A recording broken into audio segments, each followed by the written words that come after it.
Da-doo-be-doo-be-doo-be-doo. This is a test. Hey! We are live. And now I go to ignore you all to type things on Twitter. Haha!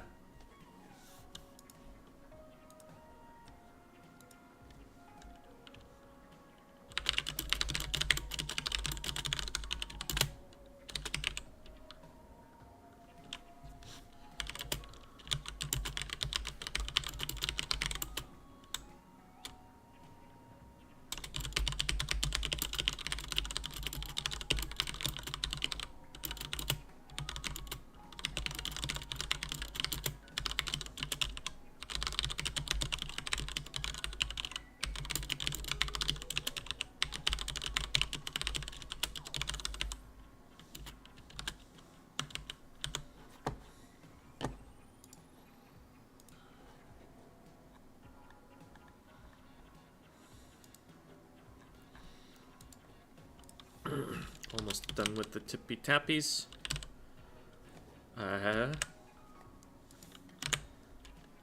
There's tippy tappy number 2.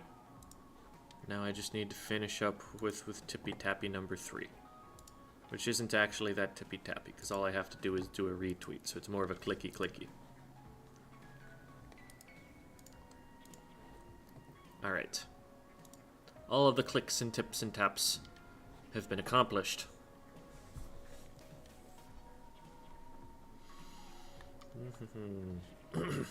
Alrighty.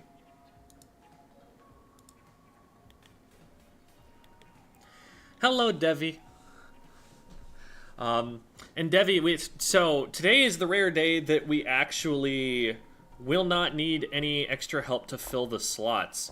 Because today we have a VOD reviewee, a YouTube member, those who don't know, YouTube members, Twitch subscribers, those kind of folk, they have the option as one of their perks to play Anarchy Open with us at the beginning of this stream every week.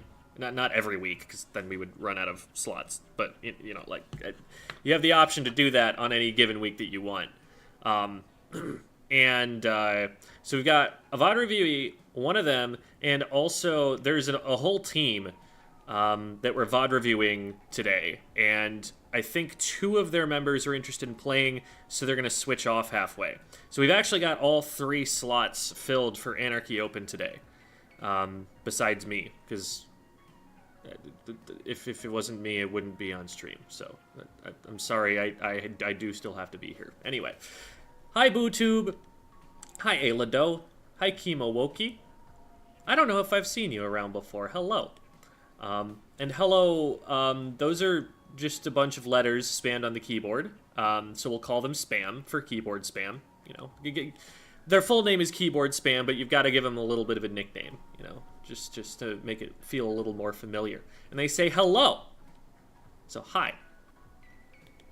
Hi Citrus TV. Hi Filmy. Hi Shy Boogie. Hi Anvorgasita. Anvorgasita. There's some pronunciation of Spanish words there that I'm probably doing wrong. Hi, I4Gore. Jem, hello!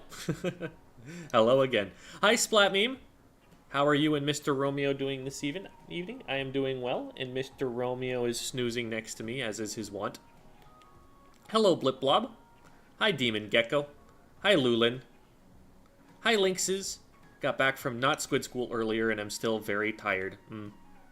I'm sorry that you have to go to school and learn things. Darn.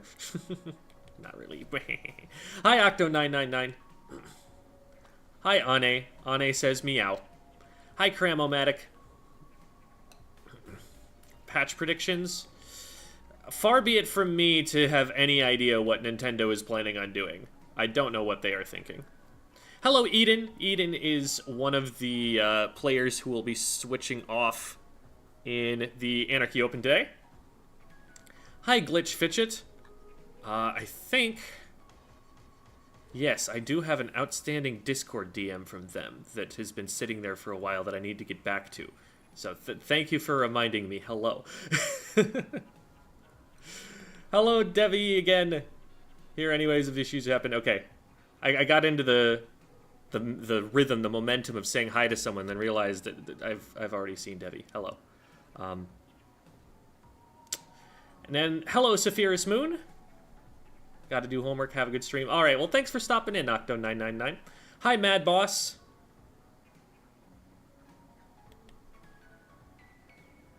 I don't know what's going on in Mad Boss's world, but it sounds exciting. Can I get a diploma if I come to enough classes? No, because then you'd have to dox yourself to me, and I don't want to make people do that. I guess I could, like, email you a diploma, but that's not a real diploma if I have to email it, right?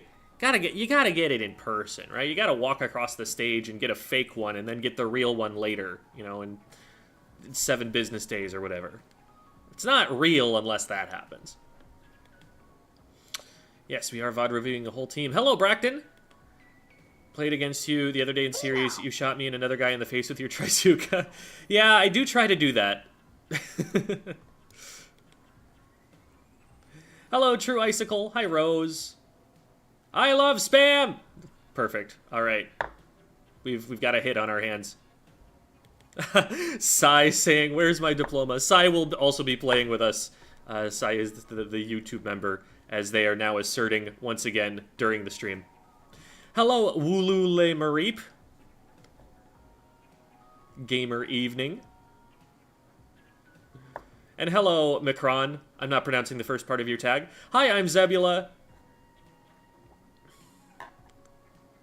Pretty much it, and Vorgasita. Okay.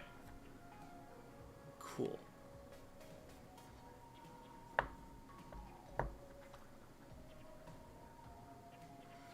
And hello, Jose.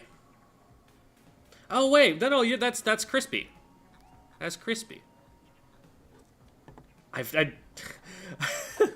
I didn't recognize you by your YouTube name. Sorry about that. Hello, Rissa. Happy Tuesday. The weekly. That's a very ooh emote, and I vibe with it. I really do. Hello, Jamie. Hello, Splatcat. Hello, Cinemu. Hello. Hi, Jai. Oh, Rose is Kiki. Right. I remember now from the Discord call. Getting confused because I had to call people different names than what they were showing up on screen as. Hi, Squidoku. Speaking of someone whose name is different than what's shown up on screen, but I've met Squidoku in person, so that's different. Hi, the Gabo. Trying to start with Sendoku for competitive, so I hope I can have a good experience with it. It will be intimidating and confusing and overwhelming at first, and that's okay because that happens to everybody and they will understand. Hi, Medusa. Happy to catch a stream while finishing up work. Ooh, watching the stream from work? Scandalous. Don't worry, I won't tell your boss. I don't know who they are. I don't know who you are either, but welcome. Hi, Tron. Patch notes might be coming in an hour, no idea. Yeah, I've been hearing all these rumors. Usually I just rely on the rumors. I'm really lazy about actually figuring out when updates are and stuff. And usually, like, the rumors are pretty spot on about when it's going to be. And then I heard, oh, it's going to happen this weekend. I was like, cool. We'll see what it is. And then there was nothing this weekend. I'm like, oh, is it going to be a day later? And then it wasn't. And I'm like, the people accidentally lied to me. How dare they? Space Dumpster. Can Gem teach me about APUS history? There are probably a few things I could. I'm definitely not caught all the way up on that, and also the textbooks will probably have information from newer parts of history than I was ready for, and also there's a lot of it that I don't remember anymore because I took that class a long time ago. But I do know a few things. And a few things that APUS history won't tell you, but we'll ignore that part. Hi, Ace Trainer Lannon. Have a tournament this Saturday, so I gotta start cramming. There you go. Hi, Glitch Squid.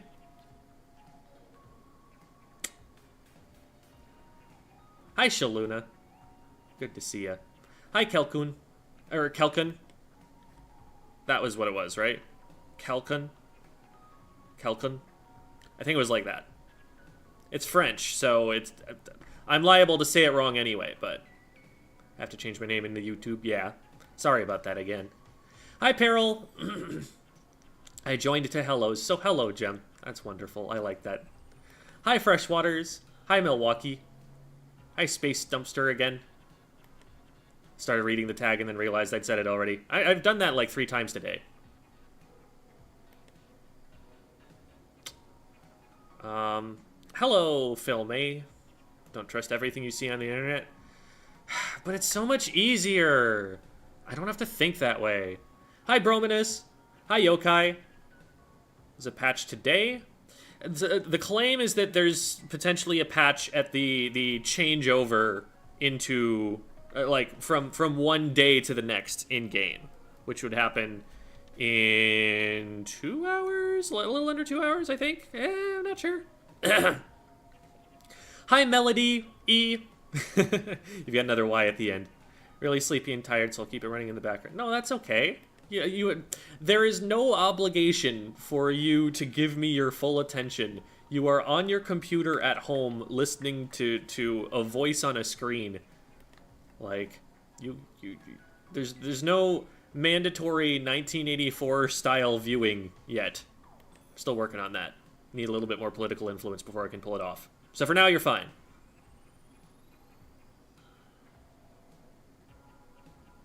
Hi, Jules. Jules welcomes all the Squid Gamers with many Romeows. Hello, now I say bye. Okay, bye. Romeo supremacy, true. Went outside 2 times today.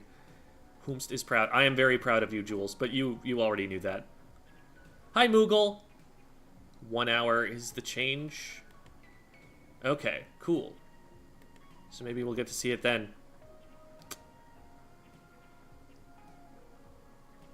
One hour is confirmed as well by Corafoya. So if you guys are wrong and we don't get patch notes then it's all your fault.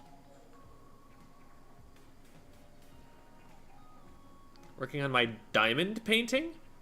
Your diamond painting. What is that? Are you painting with diamonds? Are you painting a diamond? Is it the shape of a diamond?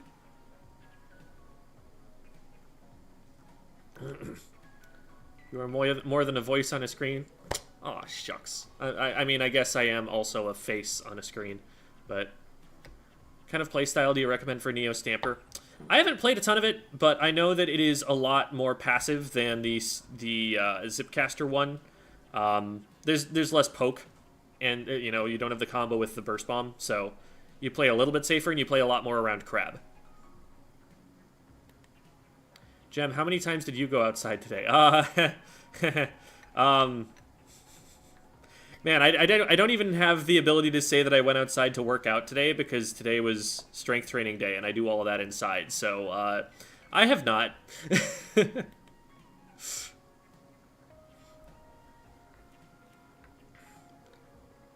In my defense, I work from home. Anyway.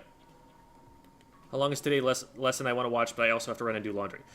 So we'll be starting off with Anarchy Open, so now would be a good time to go and do the laundry, and then we'll have VOD reviews at the top of the hour, or later than the top of the hour, because I've already talked for 15 minutes. If it's an hour, won't the VOD codes be expired? That should just be the announcement of the patch notes, not the patch starting. The patch notes have to go out, like... They go out, like, before the new patch gets downloaded, let alone when it changes over.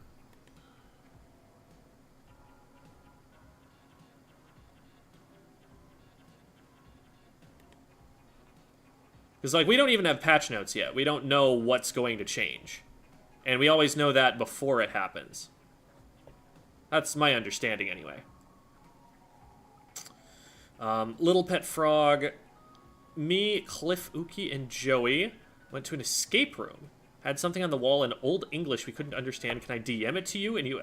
That's weirdly specific, but go ahead. I'm interested to see what it's trying to say here.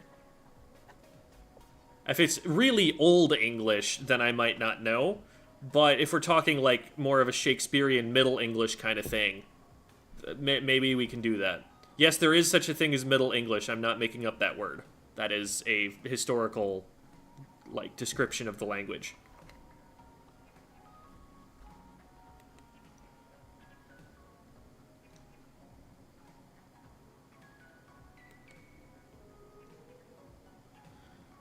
right. Okay, here it is.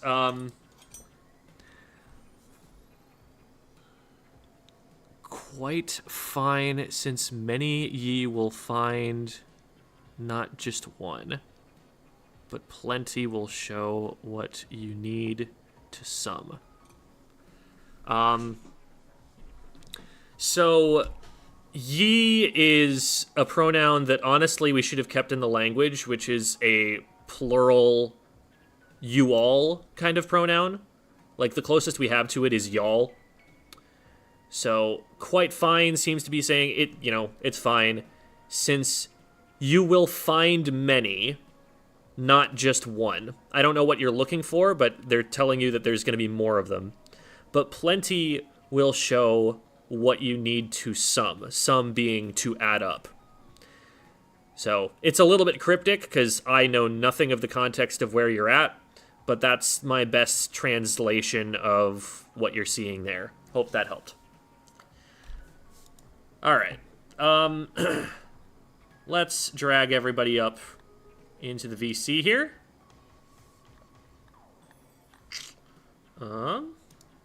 Check. Cool, we're there.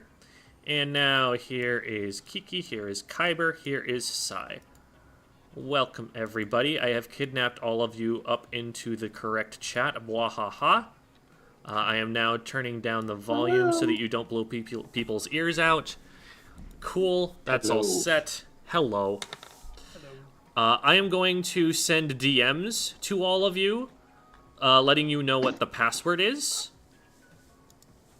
I'll also have to send you guys the pool. Okay. That is a thing.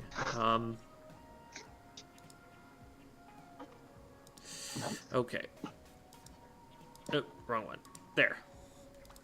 The slideshows have become a little bit unreliable for hiding the password, because occasionally there will be a gap and you'll just be able to see through it. So for now, Lilith is on guard duty, because Lilith is very reliable and unwavering.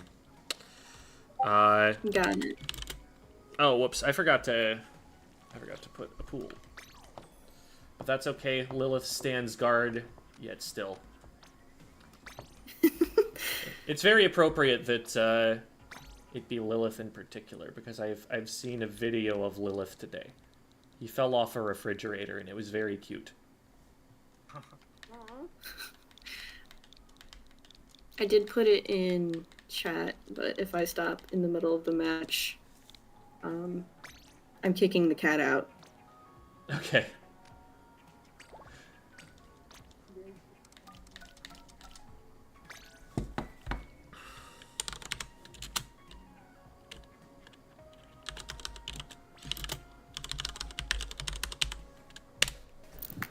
Okay, there's that for Kyber. Where there's another one, and there. Okay. I think everyone has it. Cool is cool.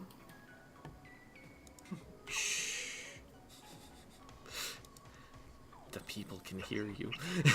Sorry. I realized that after I said it already. It's okay. There's no way that they guess my super high security password that nobody's going to read out. All right. Yeah, I will not read that one out. My bad.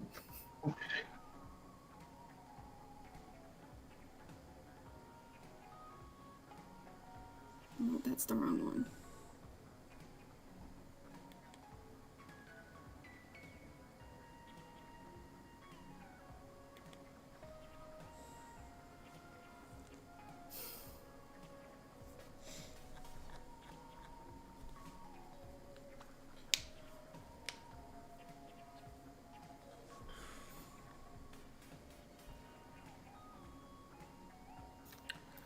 What are the main things that should be touched in the balance patch among the common sentiment around the community or otherwise?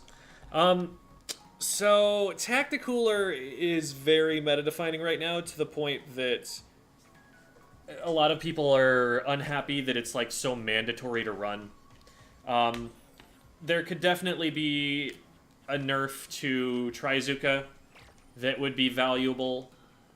Once you change those things, you've just opened a sluice gate, and who knows what is going to result because of it. So those things have been so meta-defining thus far. I would probably just touch those two things and not mess with much else except to buff some absolute bottom tiers. Some weapons that have just been performing terribly across the board. Just give those like significant reworks or buffs if possible, and hope that they're able to see some play again. There are like a lot of different weapons in the game right now that have like a few things that they could really use, and if you gave them that, they would suddenly be much more plausible as a weapon to use in comp. So, that'd be cool to see. Hello, Brendan. And hi, Aquanuke. Or Aquanoke or something. Oh, Jim, is there a room up? I like, can't seem to find it. There is a room. Are you guys all in the pool? Yes. Alright. I also can't see it. Sending invite now. Okay, cool. There you go. Ah, see it. Hello, Bunny Hugger. Oh, and thank you for the donation. It's been a little since I've made it to a Squid School stream, but I'm back. Welcome. I'm glad to have you back. It's French. Oh, God. Not the French. No, it's that I won't be able to pronounce it.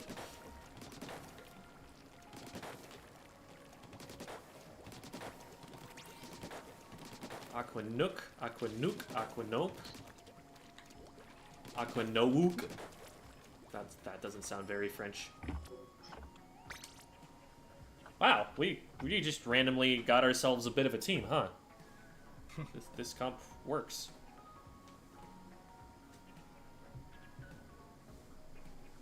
Love to murder.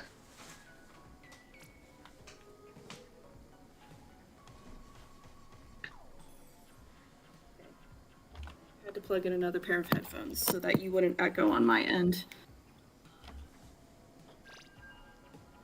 Snow tigers. Interesting. Snigers. Actually, no, that's probably not the way we want to go with that. But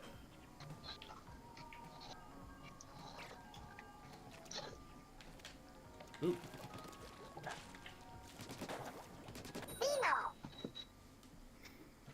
Oh, and now that now it just came through on OBS. But thank you.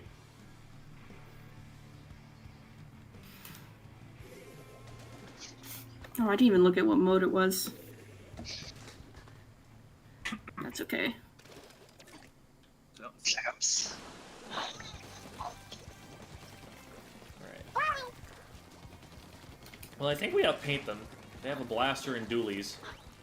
So we can probably just kind of avoid fighting and keep the paint up. Dooley's pushing me. Yeah, Dooley's trying to push right. I'll get in on zone and I got one. do some damage. Oh, I did Sorry, damage, one I hit. didn't kill anyone. Nice. Still one behind Sai on left. On me. Dooley's on me. Yeah, you got him, nice. 2v2. See if we can get zone capped here. We I'm have weak. more paint. We Jumping on zone, in. several. Love that booyah. Dooley's on Excellent. me on my ouch. One more behind, Dooley's. Got him. Those- Nice go. Zuking. Get in there. Get in there.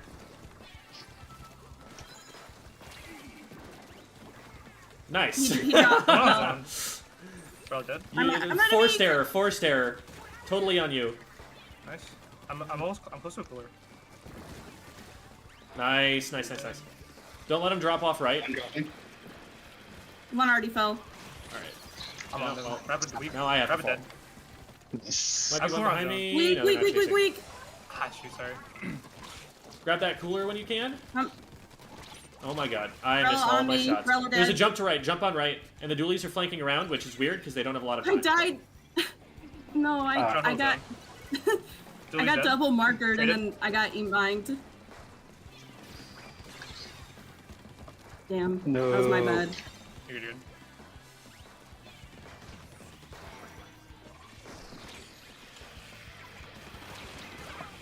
What? Umbrella here. Oh wow. Yeah, someone's pushing up, I think. It always catches me off guard how much more damage Whale does now. And back. Yeah, I'm close to the cooler. I have Booyah. Okay, close down. I Zuking. died. My bad. You're good, dude. Trying to pin down. Red got me. I'm back with cooler. Dooley's starting to push up with the umbrella. Let's just go take zone. Let's drop on this blaster and go. Okay. Got one. Ah. Ah, dang.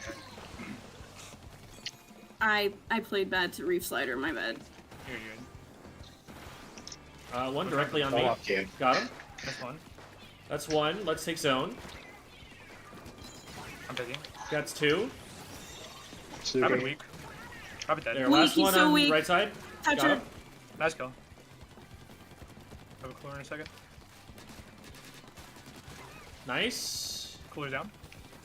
Undercover. Silly weapon. Ow. I'm down on the left with Doolies. Cooler's weak. Dead. It might drop from snipe. On zone. Yeah, on zone. I'm coming I back. got Blaster. I can help, I can help. Focus zone there. I've got the front. Thank you.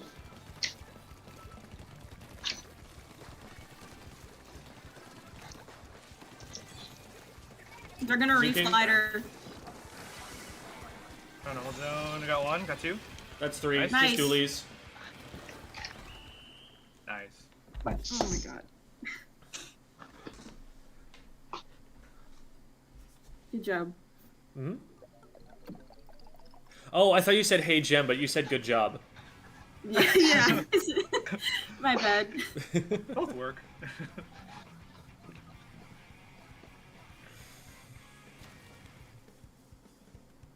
Yo. Yo, Nice, fist nice. bump.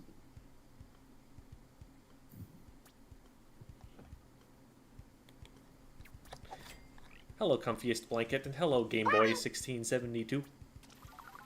I'll be in a work meeting right when the patches drop. Oh, wonderful. Oh, and Noodles from the game is here. Manic Noodles. Manic definitely describes the Tetra Dualies. I agree.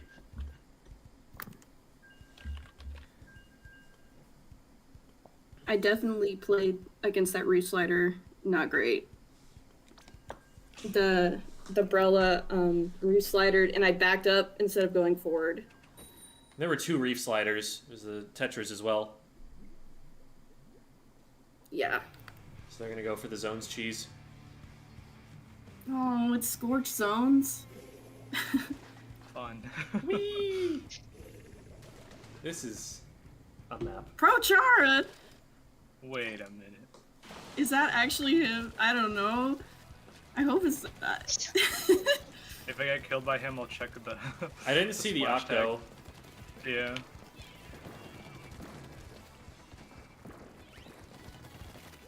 One dropping right. I'm going in. Is he mine? I'm They're dead. all over here. They're on back of zone, flanking, flanking. Get out, jump. I'm. My bad. I should have jumped out. You're good. I'm Villa Cooler. There's one on the, sitting on the right corner of the zone. Two Zuka on ready. top. I'm zuking. Okay. I have corner flash. Same. Got one with Zook. One Shout out underneath, below us. right. Help Kiki. Let's get in there and help Kiki. Yep. Blaster bottom right. Got him. On go. Julie's on the left. Somebody's One over dropped down right. here on the bottom right. This dude's weak, dead. Got another. Nice dude. It's just Pro Chara. Bro Chara. He can't possibly kill all of us. That's not true.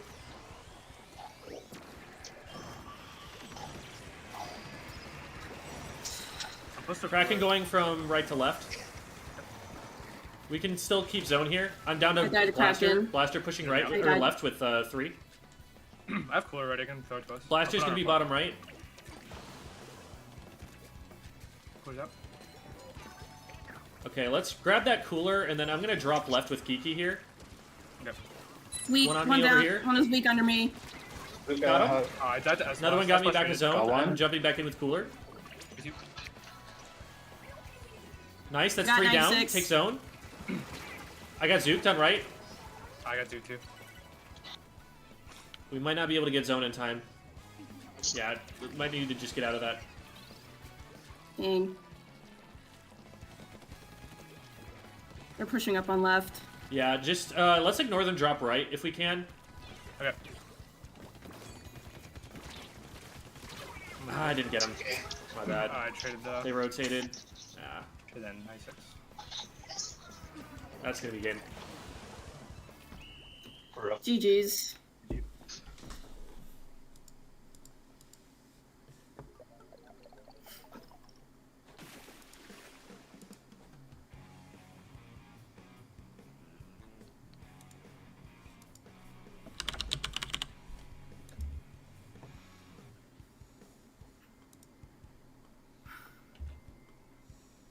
I don't Chara think isn't ProChara streaming, has- but I was about to say, I don't think ProChara is 5-star paintbrush or ink brush. Yeah.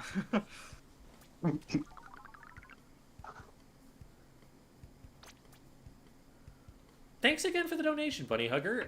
Did they ever fix the splatter color screens accessibility issues? That's the main reason I haven't been playing due to my sensory issues. So they did put out a patch where they changed the color that it gets tinted so that it's not as bright, but they have not fixed the sound effect. And I think it's supposed to be better for colorblind players, but I haven't gotten a lot of input on that, so it might not be the case. When you dropped on the left side, I should have called out that the dualies was under a little bit I faster, actually knew they were guess. there, and I ended up fighting them and just like missing a few shots. I won. I just needed to win faster to be safe from the 52 when they rotated. Got it.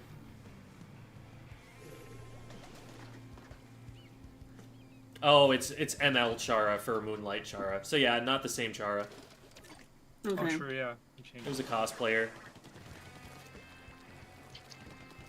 The Gabo, the sound effect is overwhelming for a lot of people, like to the point that it triggers like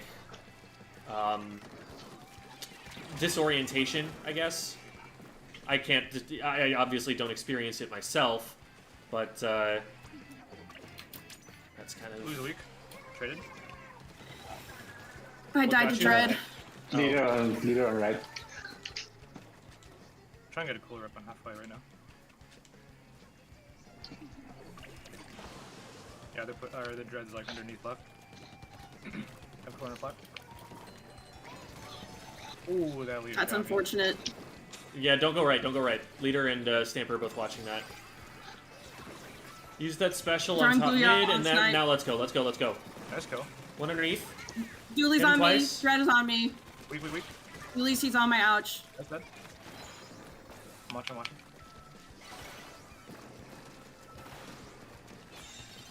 there we go. I'm close to another cooler. Leader is left. Bucket dropped left on me. Oh my god. My aim was not good there. I have cooler on zone, on the right.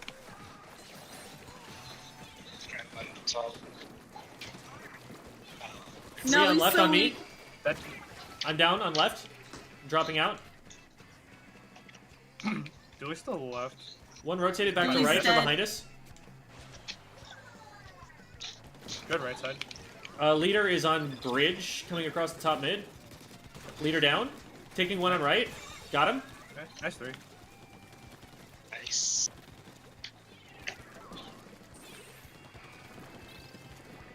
Nice three.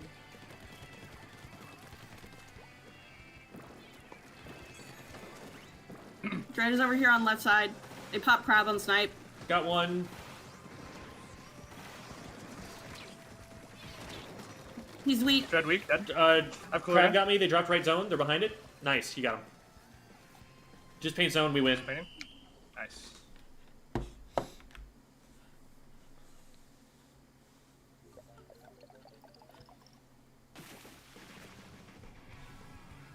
Nice.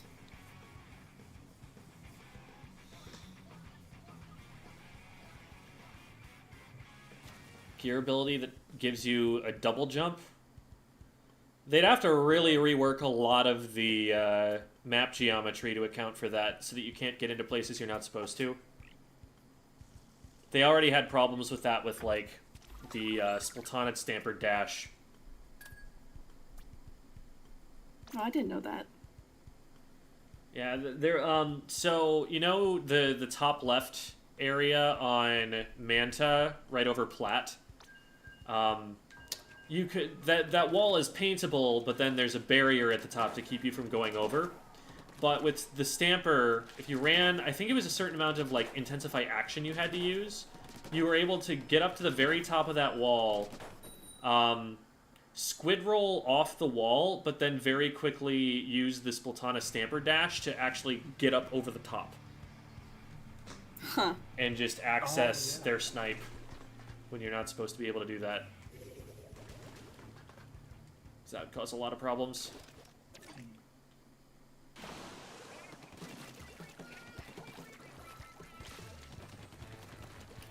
I'm gonna take Drop far left. left. I'm drawing an aggro over there.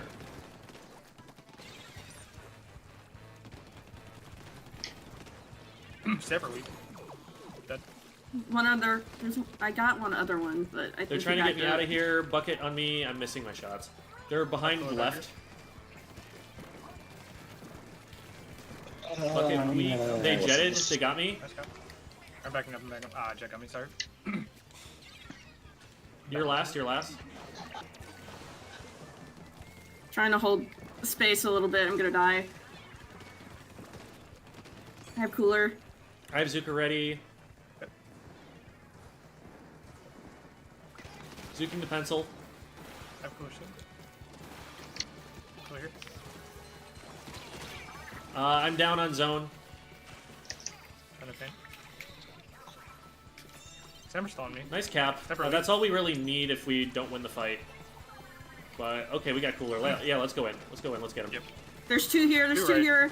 Stamper dead. Nice. One for pencil. There's still one on right, I think. No, he jumped Bucket out. weak. Jump to pencil. Oh my god, I hit two people twice. Two. Back up, back up. Well, that's... We are behind. Got one. Nice two. Stamper weak. I'm close to another cooler. Cooler on zone. Zuking. Good. Got one. Stamper dead. Pushing pencil. Pencil weak up top left. Nice Got guy. him. They're gonna start trying to shortcut to the zone. I'm jumping. This is a bad jump. We got you out of there. Okay, pencil weak. Keep zone, keep zone. I'm just painting. Yep, I'm painting. Nice. Should be game. I'm painting. Nice.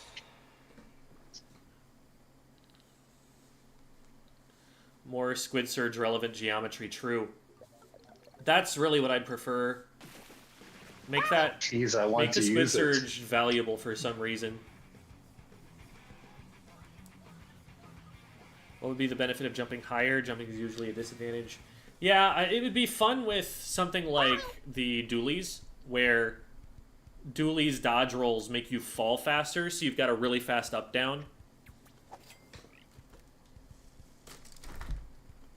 But you are right that it's not necessarily advantageous to be higher up in the air.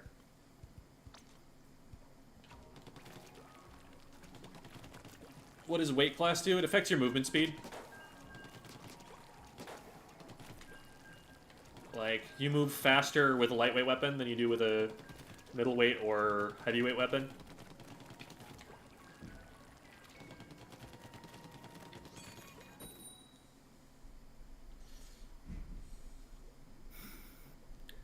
How do you deal with hitboxes? I don't really know what you mean by that. What problem do hitboxes present to you exactly? Like, every projectile in this game has a hitbox. So what about them? What does that mean to you? You mean like AoE weapons? Like weapons with large hitboxes? I have chlorine though. See if we can cap zone. Nice. Julius jump. Nice cooler placement. Down to the blaster. I died to Charger. They're pushing our choke. Blaster weak. Well, got the blaster. Ryder is You're on on me you, with Jen. someone else. Yeah, this is fine. I'm trying to cap zone. Billy's down. Zuking. Suki. Oh, one dropped right on me. I'm down. They're flanking right.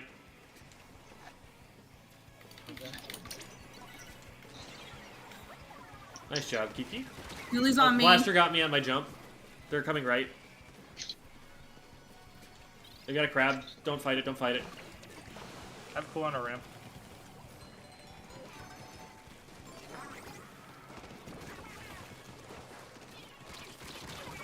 Traded. Sure got me. Still in our base. One He jump. jumped out. That's supposed to be, I think. Need back up. Traded the blaster. Suki's on. Okay. That's plus still right. I See if we think. can get capped. Guys, Nice. One bottom Go right. on zone. I'm gonna go flush out bottom right. I'm with you. They're not there. I'm trying to keep zone painted. Nice. I've got the Ryder's attention, but the blasters came and got me. Julie dead. Nice trade. Ryder's watching zone now. Left, left, left.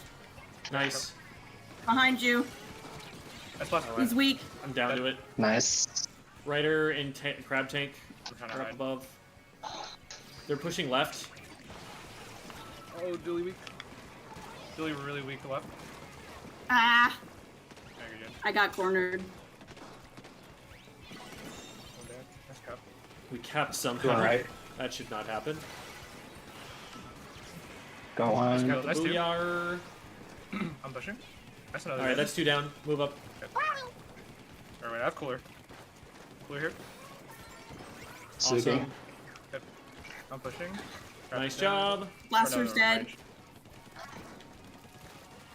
Pencil dead. Pencil's dead. Yuli is so weak. That's last week dead. Dead. I died to Crab tank's out. Nice dude. I'm close. They're pretty I'm high close to. No, I was so close to Booyah. Dude. Crab dropped. Bottom right. One drop. Got range. Trying to keep Really zone. I'm gonna go down to this. I mean, Jump is dead. Unless. that's last week. Let's go. Alright, keep zone and we win. Oh, I'm painting. That's what's got me traded. Nice kill. Dooley's down. Oh, Nice. Blaster's down. Hey. there we go. Sorry, I said Dooley, but it was Blaster. I know. I said blaster, and I was like, oh wait, there's an S plus and a range. That was not quite clear. One of the two. Someone.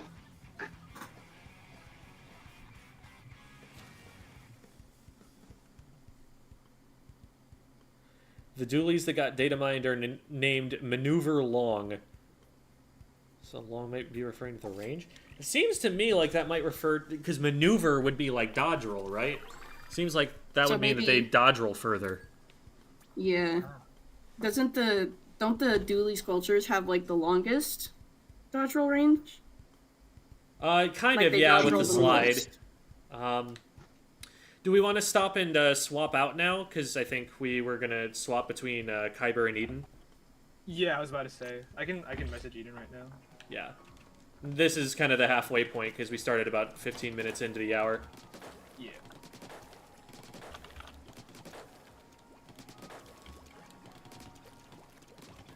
Yeah. I'm not sitting in a way that I would normally be aiming, so I don't know why I'm warming up this way.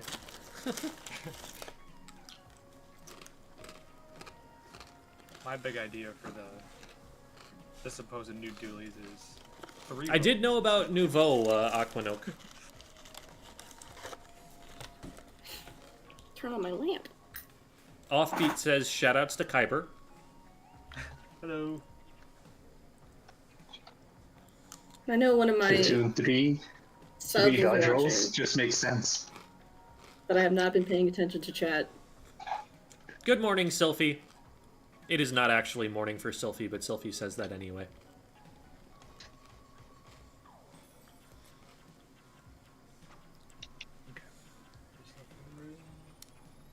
Wanting to learn more about using the Squiffer in hopes to 1v1 some higher level players in the future. I am not a Charger player. It's my weakest class. I can tell you about like how the Squiffer functions generally in a competitive team environment, but for 1v1s, that's just going to be a matter of how can you position and aim, basically. The best I can give you is probably pretty basic at this point, but this is the one charger that like you actually can charge with in the air. So using your jump shots and the mobility that comes with it is important to really get value out of using specifically the Squiffer as opposed to another charger. Debbie says, who has the P5 text/ringtone? They are my favorite. Oh, that's me.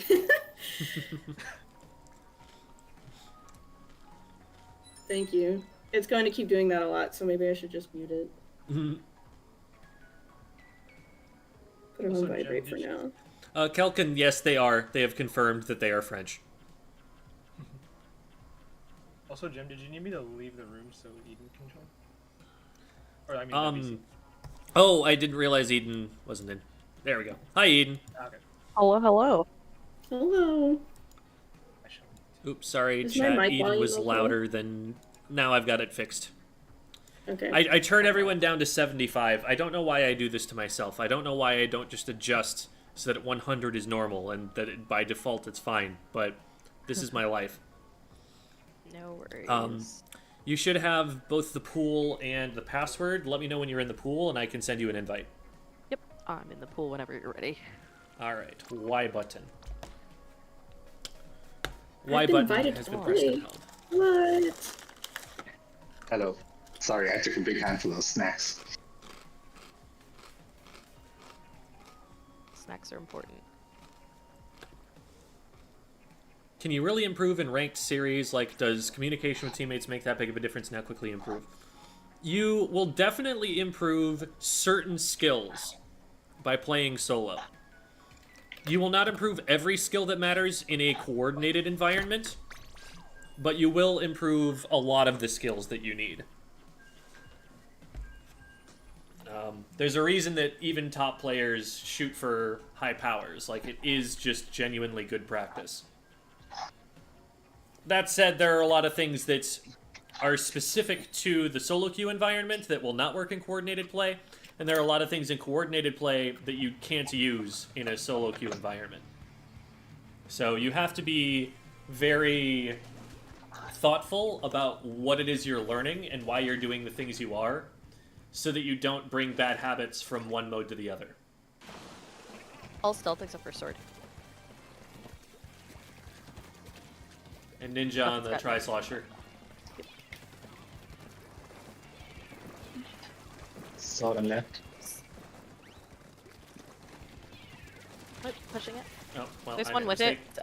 Zap. Oh, sword got me in pit. Their pit. Weak, dead. Doing that. Nice. I'm out of ink. Sword on me. They're around the corner. They're jumping my ouch. Jumping my ouch. Yep. Okay, We're get out down if there you can. by. Ah, there's so many. Standing back in. Yep. Holding until you guys get back. They're pressuring me near a snipe. Puller's out. They're going on left. Expecting your jump. I have Zuka ready. I'm popping it. Thank you. Got one. Nice. Nice. Sword down. How did that not hit them? And that two both on me, last two on me. One jumped. Nice. Last one on back mid. Sorry. Shred, shred, shred. We have. Okay, we traded it. Nice. Pressuring their Suki. snipe. I'm jumping in. They have pack. Watch for them to drop out left. Yep, they're zipping right. Camping the jump. One's Dead. down on left. That's cooler though, so they'll be back soon. Yeah, and Zap's still alive. Yep. Zuka almost ready. Zuka ready. One on their plat.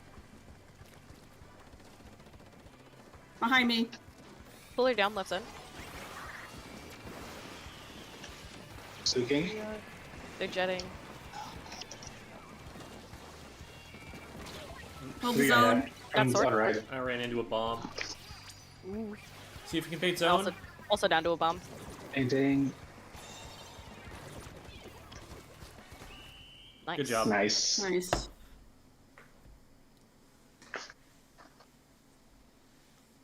What kit would you give to the Dapples? Do you think it will help them for getting better? Dapples have a big problem with their range. The weapon range is just like a really, really big weakness. So you'd need to account for that by maybe giving it like a burst bomb or a fizzy or something it could poke with. If it had that, it would be pretty strong, and you could give it some kind of aggressive special. Give it like an Inkjet. Inkjet would actually be pretty good for that. I was thinking Zuka, but maybe that might be too good. Zuka's not bad. Zuka is also best used from far away. That's true. The splatter shot and splash already are a little bit challenged with getting into the positions to use their specials. They're able to do it because they're high paint weapons, and so it's valuable for them to stay back even if they're not actually in combat yet, because they can just play paint support.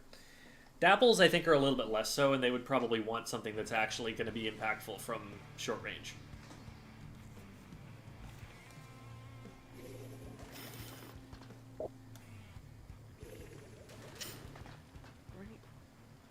Is LDE still good? It's been nerfed, but I think there's some weapons that still use it.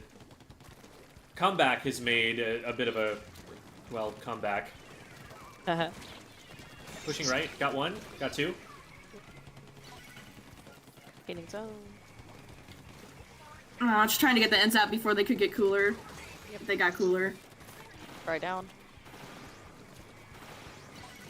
Puller on I'm your getting, jump. oh, 3 on left. Trying to fade them out.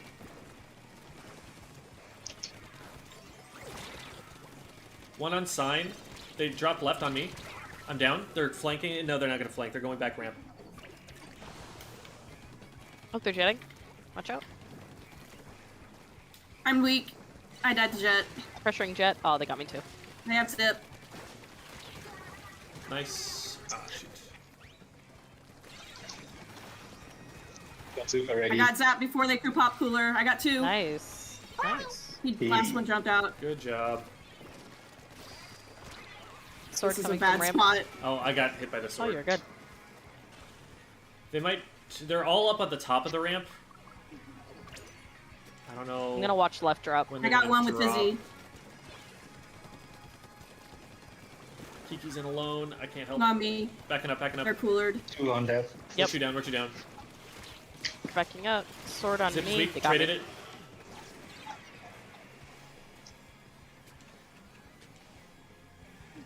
Ink dead. Half. 3/4 to cooler.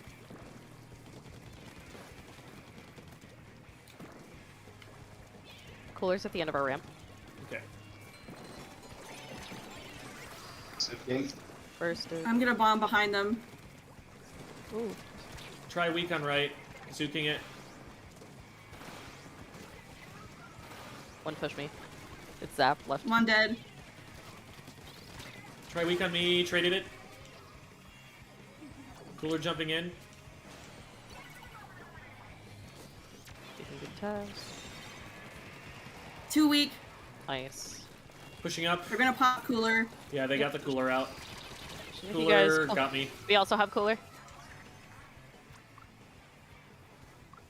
I died to. Careful, we're going up one at a time. Make sure we're going up Yep. together. Yep. They're Hack. getting right. They're also BIing. I can't contest zone right now. They're looking at me. Yep. I'm down on right to sword. I'm out of ink. I wasn't able to trade. I'll be jumping back in soon. Kiki's in trouble. Yep, sword's in Yeah. our base. Ooh. My bad. Yeah, sword got me. Got two of us. That was a good zip on their part. Not a good place for me to be. Okay, don't go out yet. We need specials to push back in. I've got a Zuka ready. Popping now. I'm close to Booyah. Alright, let's get in there and get that one guy. Cooler's up.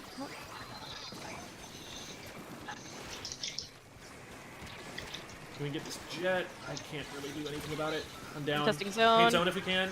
Sword is weak. Ah, We're a little grouped up there. We were all getting hit by the same stuff. yeah.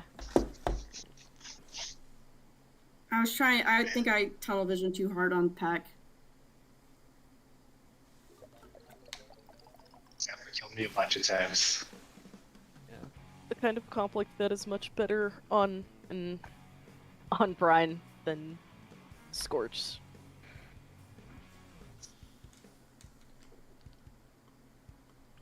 Especially Zip with like the map geometry.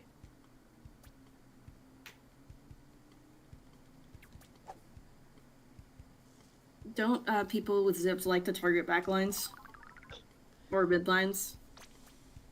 Yeah, That is whatever also can't true. move very well to get away from them, generally.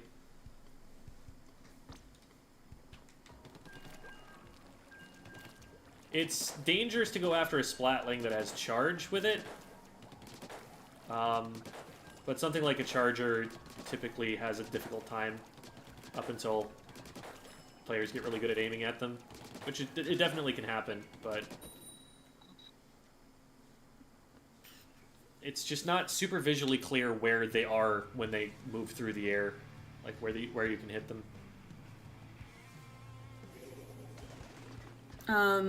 I think I picked a fight when I didn't have any ink, so you were fighting by yourself in a 2v2 gem. So I was like, well, I think I'm dead. Opening Gambit It happens. Charger? Interesting. I've seen that.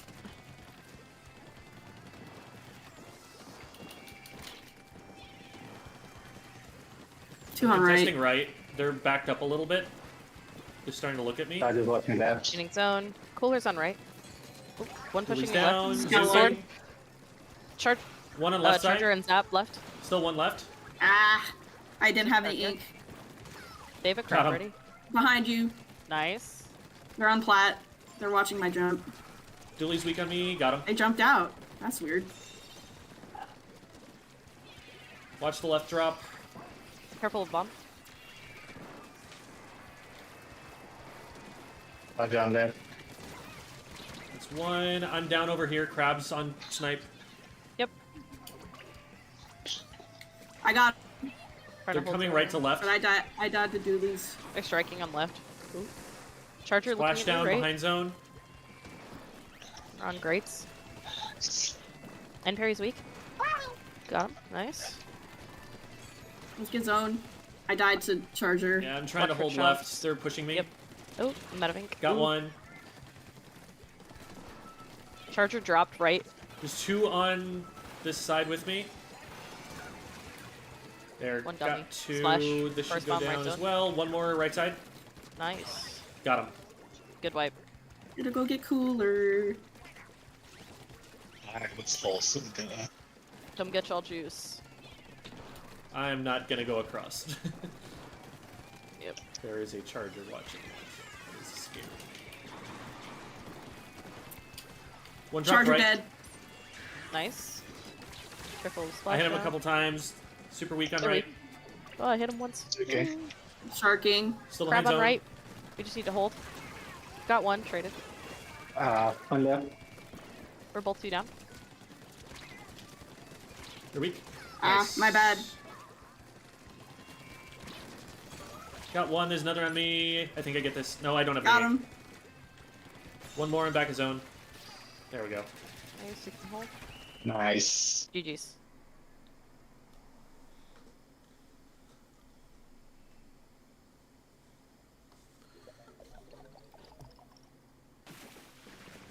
GG's. Jem, do you have any advice for finding openings without feeding for slayers? So Tetras, you kind of just, a lot of the time you kind of just run at them and like jump out from an angle they're not expecting, or like you catch them off guard by going in so quickly that they're not ready. That's a very common tactic. But the best advice for like not being seen coming is to come from an angle that they're not watching and to pay attention to what your team is doing.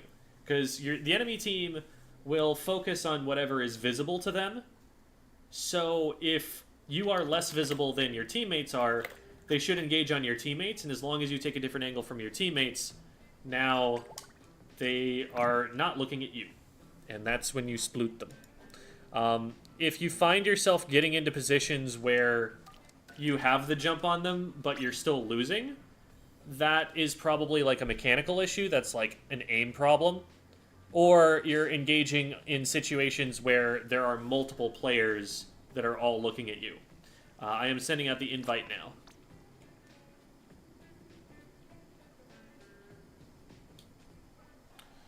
now. We'll play a few more games until X15, for those who are waiting for the VOD review segment. So we started a little bit on the late side. Dog Vision says, hi, Kiki. Yeah, I said hi to them back in chat, but hello.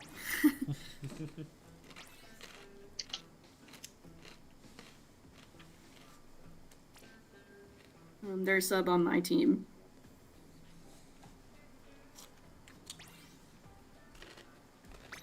I think they're on next Tuesday's VOD review too, actually. That sounds right.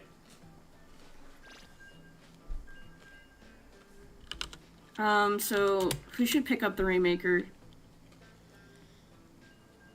Or does it depend? Might depend on whether or not I have cooler. Probably Eden, but like if they have the cooler out already, because if you don't have the cooler, then we just go. If you do have the cooler, we pop it and go. Gotcha. Hi, Octoari. We actually just played a game against them. GG's was practicing in Paris and y'all found me. Hope everyone is doing well. Hello. Thank you so much for the donation. Hello. GG's. Stealth on Aerospray and Bucket. Cram, that was not Romeo in the picture that I just showed you. That was Lilith. That is a different kitty cat. I'm out of ink. But they are easily confused for one another. That's 3 down, just ballpoint. Pressure They're weak, down. they're weak. Nice, nice. Pick it up, go. Get that checkpoint. Ah. I'm Nice close job. to Booyah. I'm backing up. Both weak. I'm pushing up. They're cut off from behind. Got one, got two. One more ahead. Ballpoint on me. Got them. Nice. Last one in front. I'll grab.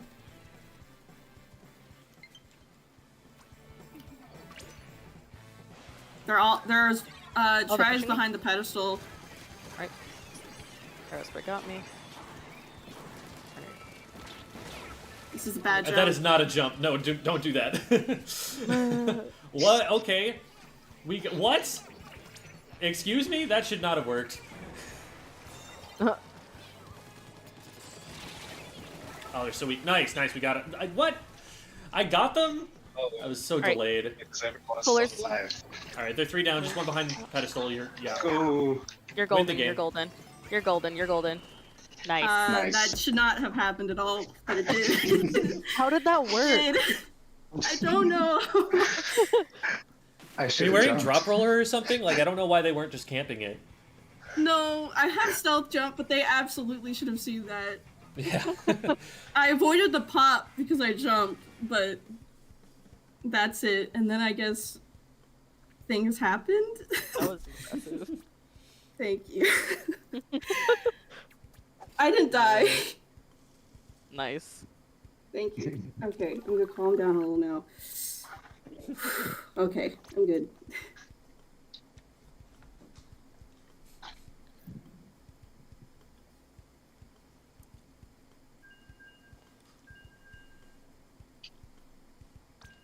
Eden with that Rainmaker carrier scoreline. Yeah. For real.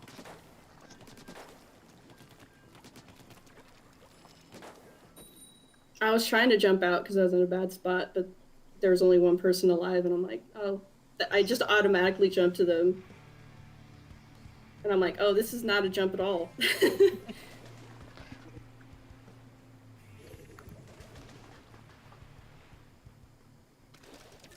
Alright.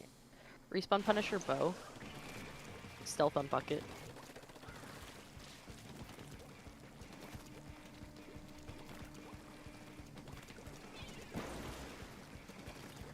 I'm gonna go for bunker immediately.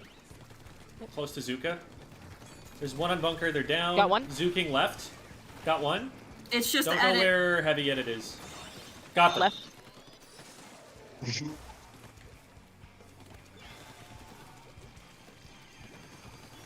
We are in their walls.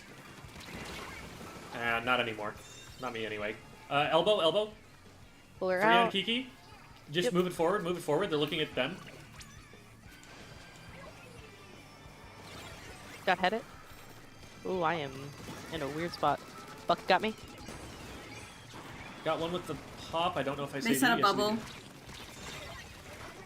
Well, Oh, this is not that good. was no progress. Ooh. Sorry for baiting you. Ah. Jumping out.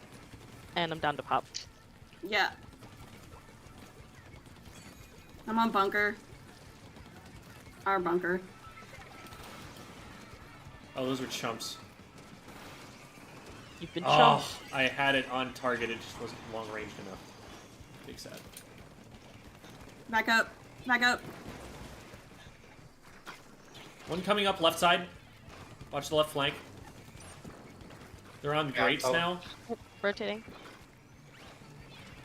Super ready. On the back walls of bunker.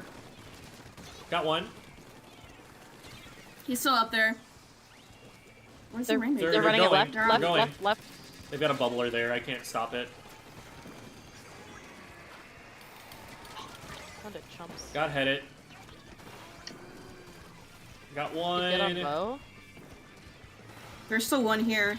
Yeah, there's one behind me too. I'm Got gonna go him. down to this unless Nice. they miss every single shot. Holy crap. Holy.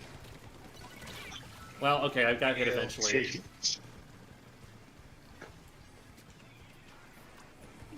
They pop try. They're headed some left. I have a bunch of things looking at me. Super ready. I'm gonna go on left then. Headed's on our jump. Edit's dead. Nice. Yeah, he was cooler though, so he's gonna come back. I have Booyah. We have chumps. Shredding chumps. They're watching me left. One on bunker. Head it. On grates. Above. Okay. Traded head it. Bow weak on left. How was the They gave lead? jumps. Nice, that's two Two down. One in street. Might be Oh, coming over flash bunker. it. Yeah, they're over bunker. I got him. Ooh. They're, Found a on, spot they're bomb. over there. They have a bubble Oh ready. man, I missed everything. Yikes. Sorry, that was a bad call out. No, that was all good. They're going to I the knew I left. was alone. They've already got checked, so Trying to shred their we bubble. can wait to stop it until we're ready. Ah, that was bad on my part. I was Down to picking a rain. fight I shouldn't have. Junior. Traded rain. Nice. We're gonna need to stop that soon, though. Yep. Stop rain. Just die. There's paint coming down from behind me. The bow is in our base. Oh, Yep. on top. Suking. Got bow. I have Painting Booyah. forward. Nah, What I color's down rushed for in ya? too aggressively. My bad. Headed on top. One's weak. Bunker. I hit it twice. They're in street. They have coolers out. Careful.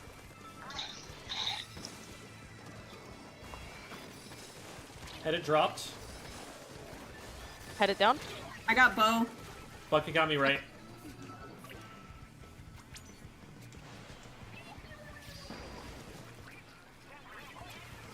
We have 20 seconds. We're going to need to pick that up soon. I died to Tri-Stringer. Suking. Bucket dropping on me. Got bucket. I traded. Jumping into On bucket. top. Oh, we're Ah. down. Died. Headed got me. That pop. That's good. Ah. Ooh. Unfortunate. That was rough. I have a lot of trouble on Manta. I feel. Yeah, we were on the back foot for kind of the... After our first push, I felt like we were on the back foot for a long time.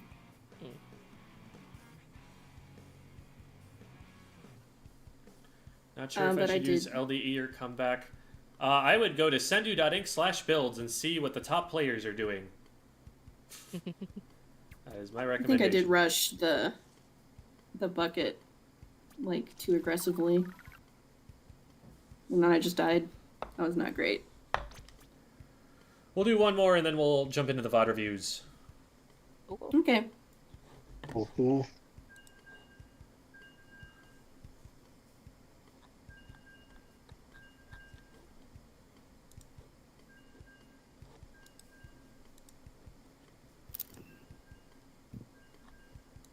All right. Well,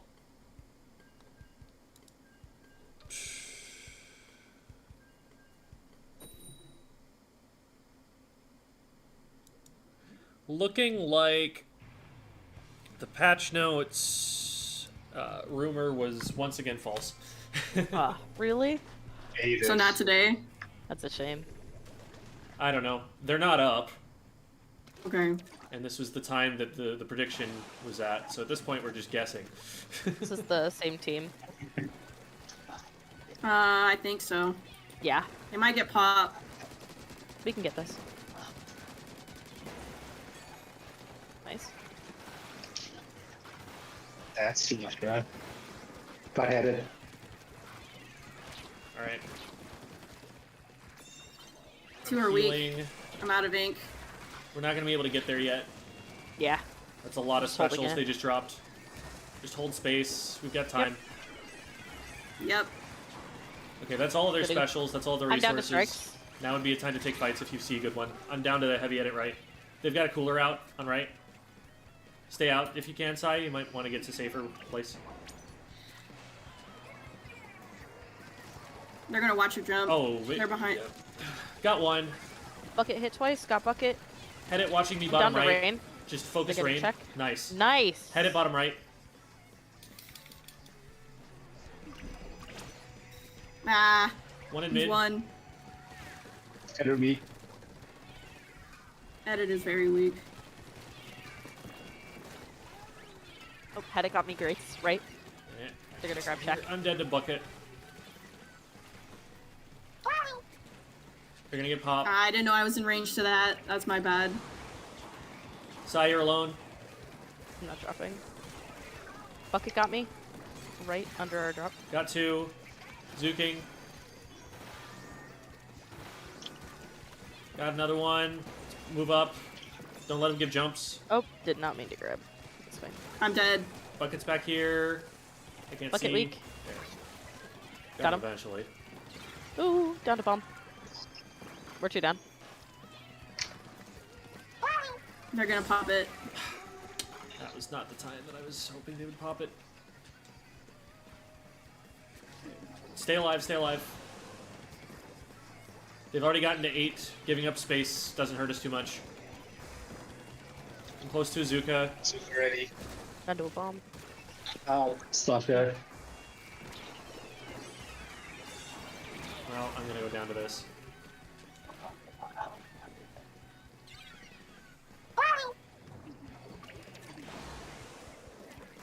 Cooler's out. Bombs I and pushed that- paint. I threw that way too far. Got the bucket. Ah, I didn't see that bomb. I am down, but I'll be up soon. Got one. Rain's weak. Make sure we're painting in addition to fighting. That's 2 down. We need to take some space here.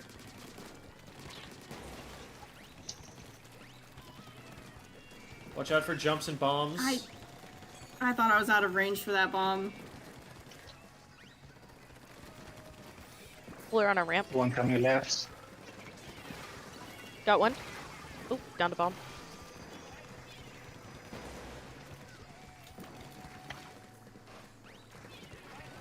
Super ready. I'm threatening I mid. thought I... Fighting head it. They got me. Smash it below us. Head it's still Got on our me. grates. Yeah, I'm down. Ah, I think I don't have my cooler respawn either. Rainmaker's furthest forward.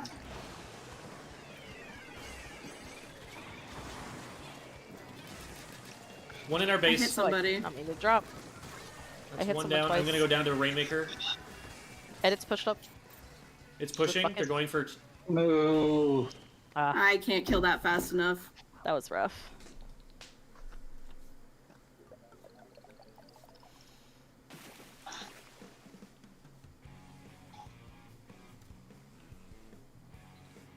That slush knew where I was the entire time. All right. That'll bring us to the VOD review section. I think we'll start with the team review here, unless anyone needs to go first or second for scheduling reasons. No, I'm good. All right. I'm back. Yeah, I'm gonna drop off. GG. Thanks for the matches, guys. GG. GG. Thanks for GGs. playing. Have a good one. GG's. All right.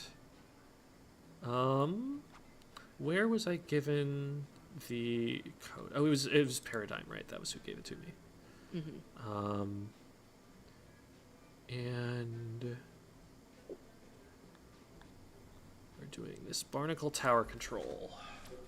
I know Mad said that they might be coming in later, Okay. so they might not catch the beginning. Would you mind keeping an eye on the DM in case they're trying to get my attention? Because I'll be focused on the VOD review for the most part. Will do. Oops. I need to go here.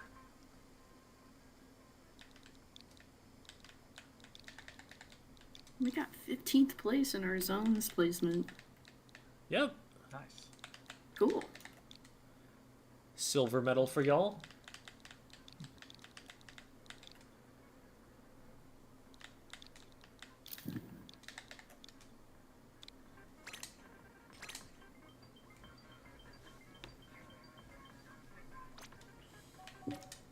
Oh, that's really bad.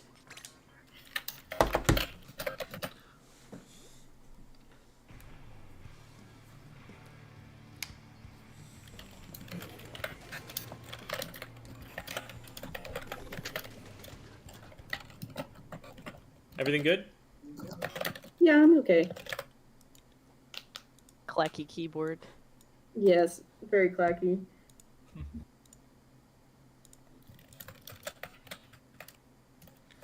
Okay.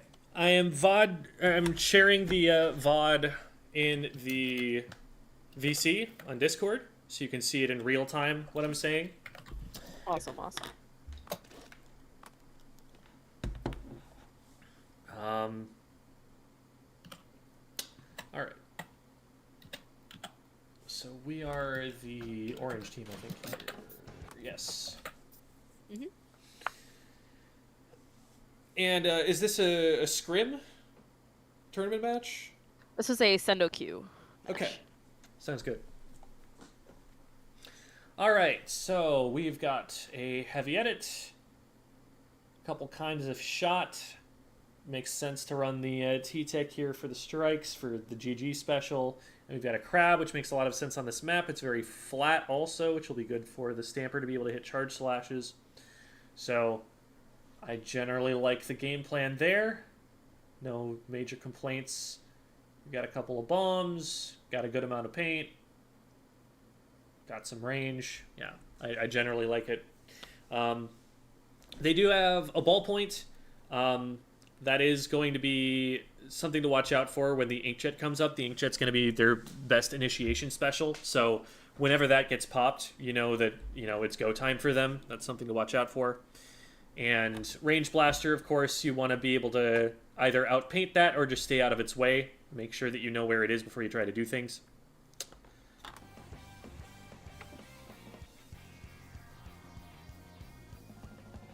And we'll be watching this from the overhead because there are multiple members of the team that want feedback on it. So we're just going to watch what we can see from here. We might zoom in from time to time just to take a look at what an individual player was able to see, because we see more from up here than they can see from down there, and they may be able to see some more specific information than we can pick out from how high we are.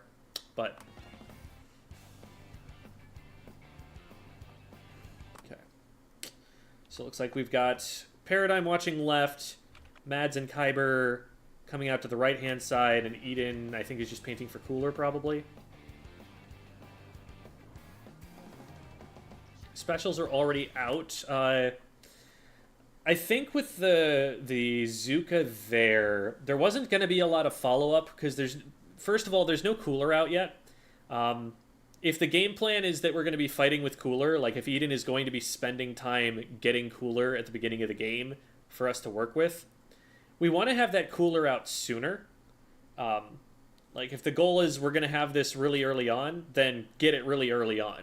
Because what might happen otherwise is they get their cooler first, and then they start rushing you, and you have to deal with that without your own cooler. So if you want to play around having the cooler, then focus on getting the cooler very quickly. And if you're not going to plan on having the cooler, then don't worry about like putting paint in your base on your way out or anything like that. Like don't roll out slowly if you're going to plan on not having that for the first fight. We kind of get the worst of both worlds here, where it takes a while for the heavy edit to get into play, but we still don't have the cooler 20 seconds into the game. For reference, like, back in crab meta, people would pop crabs in 9 seconds after the game started. People just get that really, really quickly, especially on, like, a shooter weapon, like the Zap. So you should expect that by 20 seconds in, they're going to have a cooler, and they're going to be looking for fights. And I think, like, Paradigm's Zuka timing, in a vacuum, telling me that this is when Paradigm was going to pop Zuka without me being able to see any of the context, that would make sense to me. But also, there's nothing for Paradigm to do with that Zuka in this moment. Unless Paradigm is getting, like, an individual pick right now, unless, like, he thinks that there is someone he can definitely just direct with it and delete right away, the Zuka probably gets no value, because there's no pressure on the enemy team right now. Like, look at how much blue ink there is on the map. Nobody can get in range of anyone on blue team. Mads can't hit anything from where Mads is at. Kyber is far enough back that I don't even think the Stamper is going to be able to hit that Zap from that far away. And Eden is even further back and has less range than Kyber's Charge Slash. So, like, there's no threat on the enemy team. They have all the ink they need to avoid this. Unless you're, like, hitting an immediate direct, nothing's going to happen there. And if this were, like, we have cooler, we're popping the Zuka, and we're running Mads and Kyber forward to take space while they're threatened by the Zuka, that's a great play. And this would be about the timing where you would make a play like that. But we don't have the cooler out. Nobody is really in a position to move forward, so it's a little bit early, and we're not going to get anything out of that resource. We only now just got the cooler, but at this point someone's gone down already, and it might be too late to try and pop it for this fight. I definitely don't like the placement there because the fight has already fallen apart on the right-hand side. And so now, like, Paradigm needs to back up to be able to survive this, and unless they want to just take what could be a 1v2, probably will end up being a 1v2 at some point.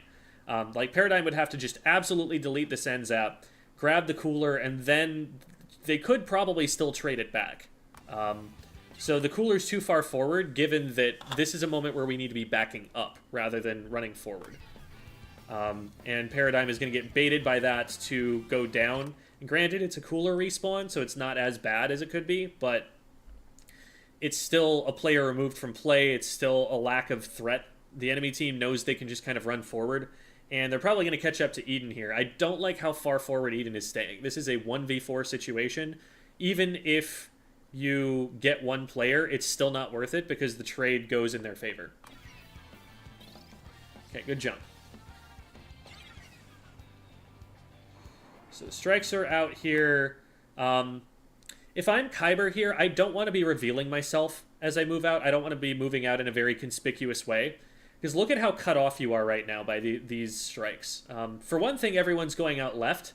I think seeing Kyber go outright and seeing things be focused on Kyber, you probably want to recognize, oh shoot, they're about to be in trouble, and shift over that way. For another thing, the top right is a really important area to control to be able to get out here.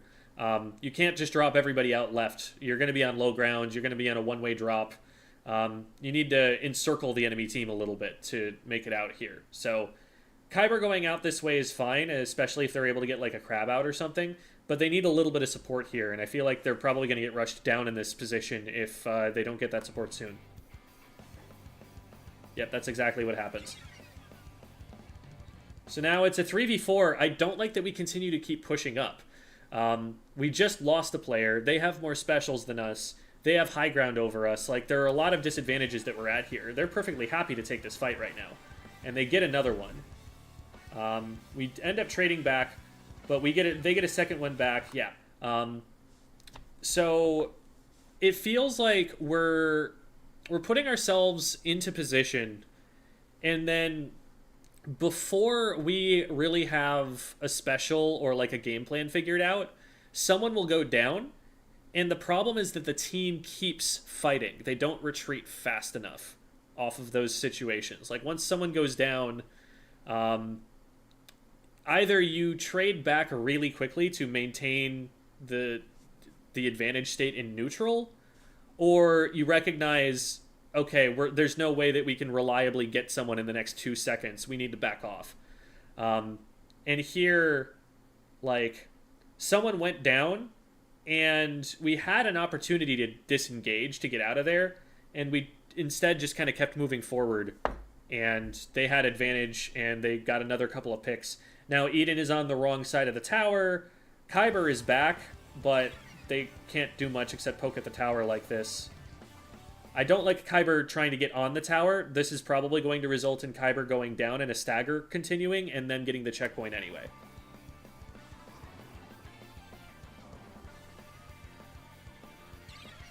Yeah, so Kyber is now down before anyone else is able to successfully get in position or get a special or anything. They got the checkpoint anyway. It did get a special out, but that special got value. So it's not really a win on our part. And another one goes down. So what we want to talk about the most here is the way that you guys are engaging. Let me check something here.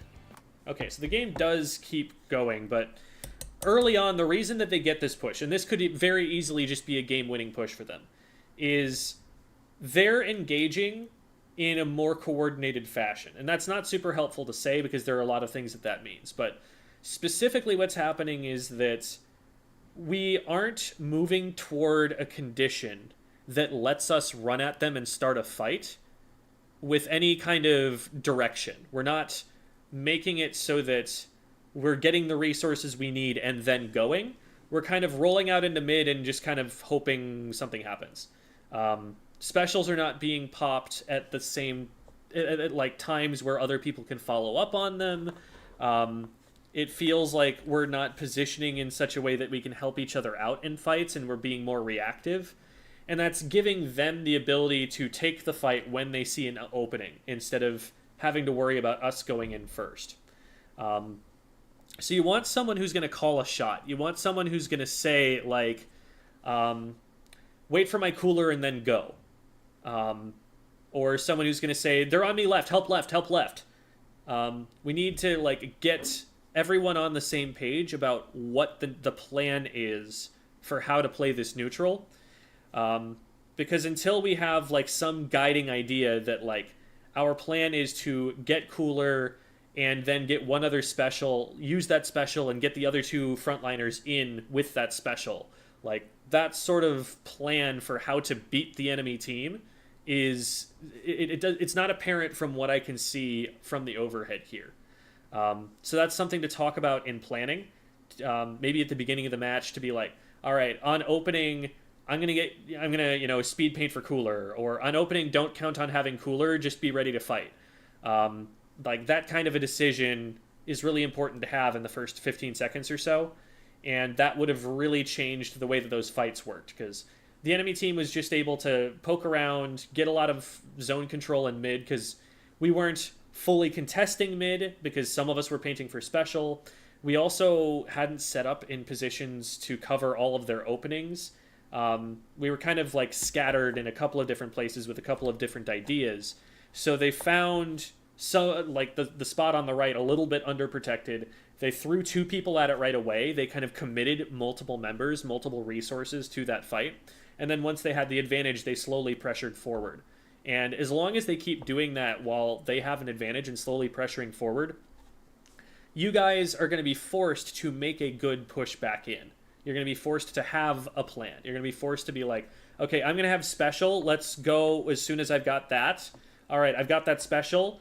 Let's go now.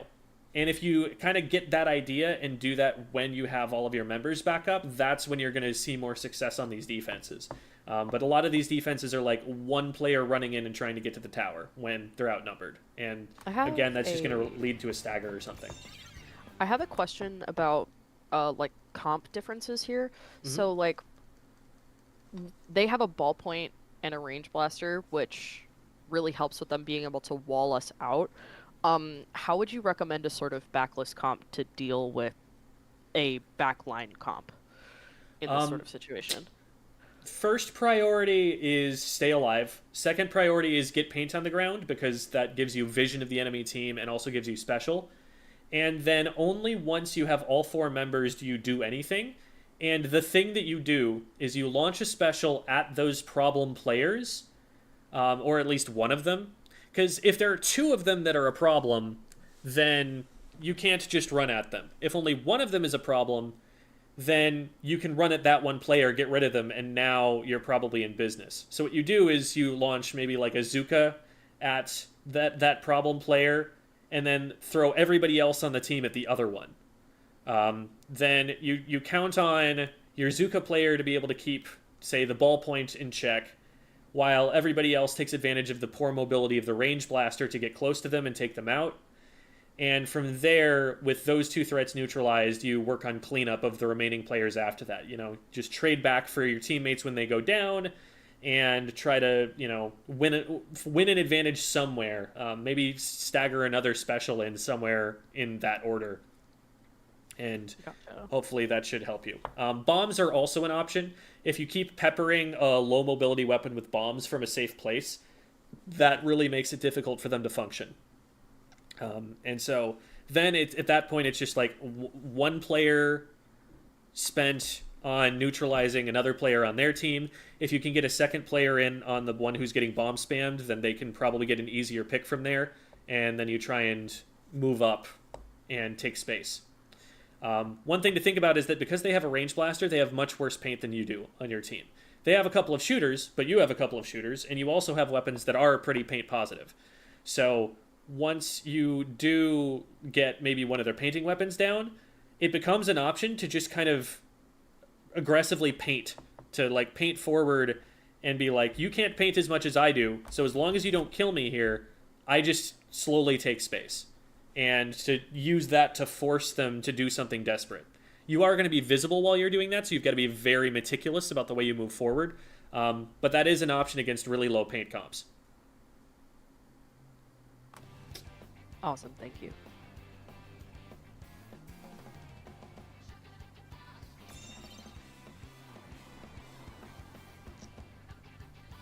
Oh, what happened there? Jeez.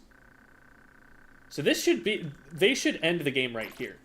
Like, the fact that the game goes on for another 3 minutes is a problem for them. Because, like, after a fight win like that, it should just be over. Okay, so let's back up just a little bit.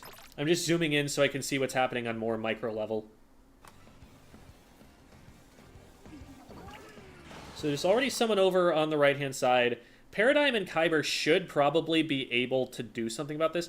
I really want, every time someone's rolling out on defense here, I want someone getting up on that high ground on the top right. You never want to let the enemy team get that high ground over you, because now they have advantage over you while you're spawning, and that's just really difficult to deal with. You want someone who's up there who is able to stop them from getting that angle in the first place. And the fact that, like, that wall is barely even painted, that we don't have, like, ways over there. You especially want to be able to go up over the right side so you have cover from that block on the right as you go up. You can see Paradigm's having a little bit of trouble getting over the top because there's someone shooting from that angle there.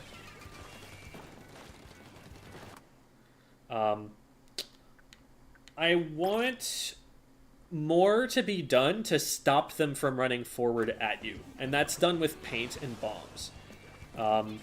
So I'll talk about a moment right here where Mads specifically could have helped. Right here, we see that there are lines of paint being put forward toward your teammate. If we let those lines of paint go, someone could just swim through those lines of paint uncontested and get to where they want to be. If you paint the ends of those lines of paint, they can't fire back at you because you're behind cover, but they also can't move forward, so they're kind of just stuck out in the open, and they have to back up. Because we don't paint over that and just shark here, they just get to run ahead towards us, and they get into this really awkward position that we have to scramble around. And that also costs us some time, because now instead of you being able to be on the left side, behind that block, the tower is able to move up. And this isn't just a Mads problem. Mads happened to be in a position to do something about that, but that is a general defensive tactic that's going to be important everywhere that everyone needs to be trying to do. Don't let paths of ink that the enemy team wants to use just exist in front of you. Get rid of them when you can. Excuse me. Let me go get a drink of water really quickly. My throat just really dried out for some reason. In the meantime, though, I'll give you a picture of Lilith. Oh, Lilith, Yay. where did you go? Hello? Cat photos are There always he is. appreciated. Okay.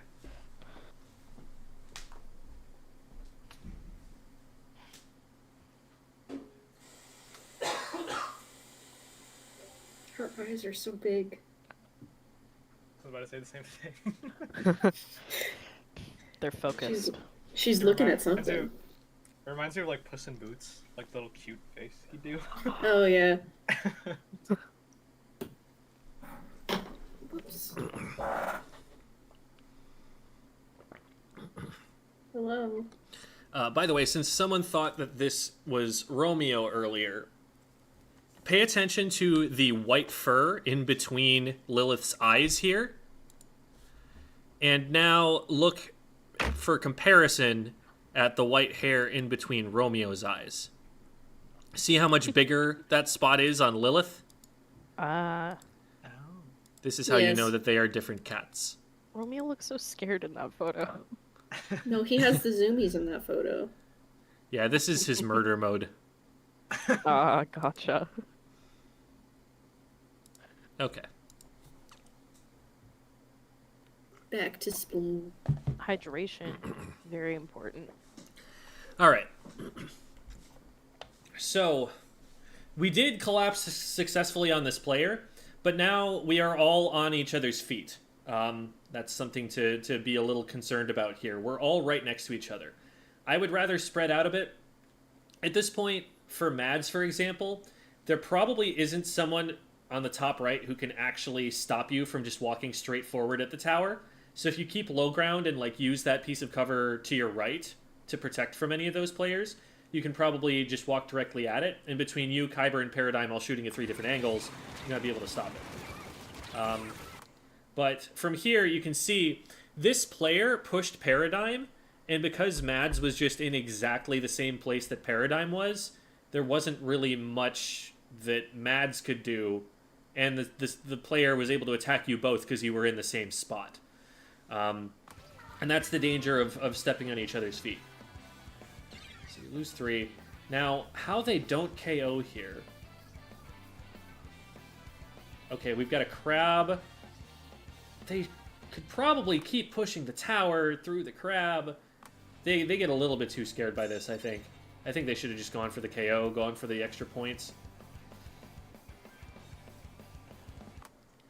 So let's look at how the push is happening here.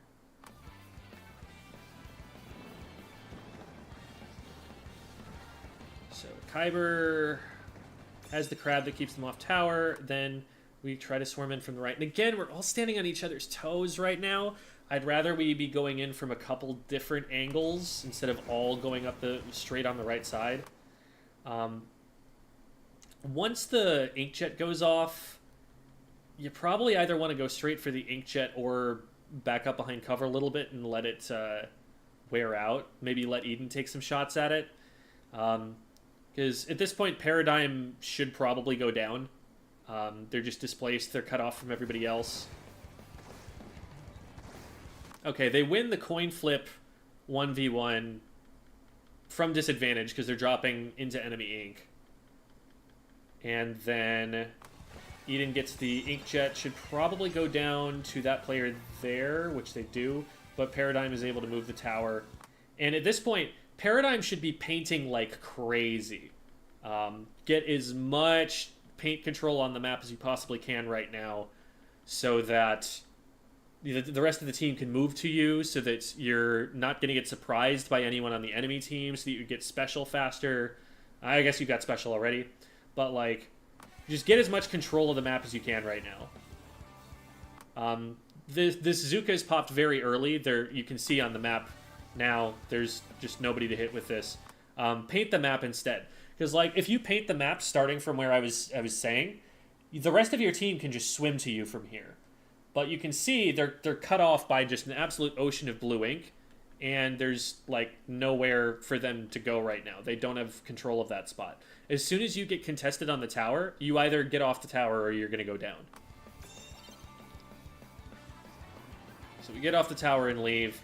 The rest of the team fills in the ink on the way here. But imagine we had painted for them on the way out.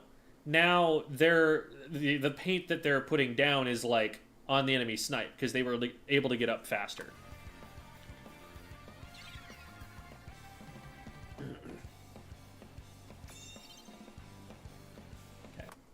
Okay. So we get one, and at this point the goal should be to pressure forward as much as we can. It would be good for Kyber to try and play for the crab if they get the opportunity and not go down here. Okay, good. They take a clean 2v1. And now we want to find a place to use that crab effectively somewhere. We don't want to risk going down before we've used that crab. Okay, we use it here. This is pretty good. We should really be able to get that zap here. Okay, it took a little bit too long for us to clear the zap, and we lost track of other things. So, one thing we should be doing... Okay, so Paradigm is trying to pinch from the right side. I don't like how close to the tower we're all sticking. We really need to be starting to push up at some point here and get space past the tower. The tower should never be frontlining. So, like, right now... Like, with Paradigm firing off the Zuka, I want Mads or Kyber moving forward. And since Kyber has the crab, maybe they maybe have Kyber like hop up on the black boxes to their right here and pop the crab from there, because there are opponents that are attacking the tower. We should have someone who is in between them and the tower. They shouldn't really be able to get up to Eden like this. And we're still not recognizing that they're like in their street right now, and we still don't have anybody in the way of that. What I want Mads doing here, at this point, now that so many players have gone down, is not necessarily diving in to go after this player, but more stopping that player from moving forward, like painting in front of them, putting bombs in the way, just kind of stalling. They end up being able to get one, but now they're in some trouble with this zap.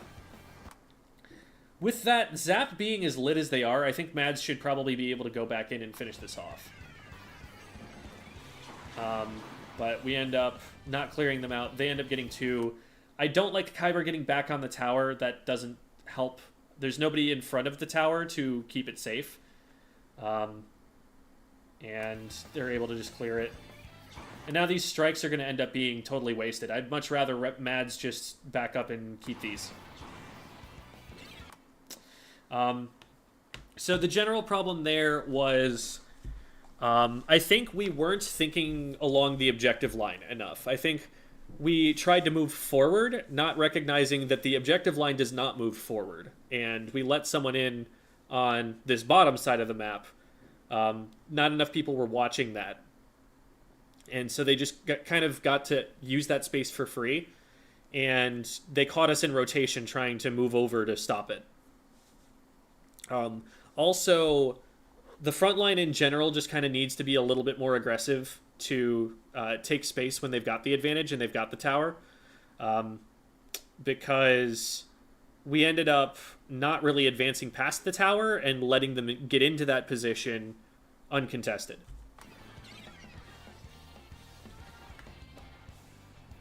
All right. So we can probably catch that player out. Yes, we can. But we lost someone in the process. It's pretty important in a situation where it's like a 3v1. That nobody on your team should be going down for that. If someone's going down, that probably means that there was a misplay somewhere that you could have played safer. Like, in this kind of a situation where the player is extending this far, recognize that you can just get out of the way and stay alive, and your teammates will be able to follow up and get that player. You don't need to be involved in that. Because, like, you can see, Mads was able to get around and get that pick. As long as you just stay alive and you're drawing their attention, someone else will be able to follow up, and trust that they will follow up. So there, instead of continuing to fire, I'm just swimming away, trying to get away. Mads is now in trouble. If I'm Mads, I get that pick and then I wait. Because it's only even right now, and I don't know where everybody else is. And I'm not going to try and push into, like, a 1v2 or something, unless I'm, like, calling for somebody else to push in with me, which might have been what happened here. Ends up working out okay. We get an even trade. And this should be an even trade back. Yep. Range Blaster was a little bit close to being able to pick us there, but good job catching them with the Zuka afterward. So we've got slight advantage. I don't like getting tower yet, but just because we don't have anyone in front. We need to kind of set up and get the rest of our team in. There is a cooler, which is good. And Paradigm's going to be able to use that to zoom forward and get someone, which is awesome. And now, again, we need to close off. There's a little bit of a gap that's forming there that we can see. Let me pull up sendu.egg/plans real quick so that I can talk about what's going on there. That's just, it's going to be a thing on that particular map.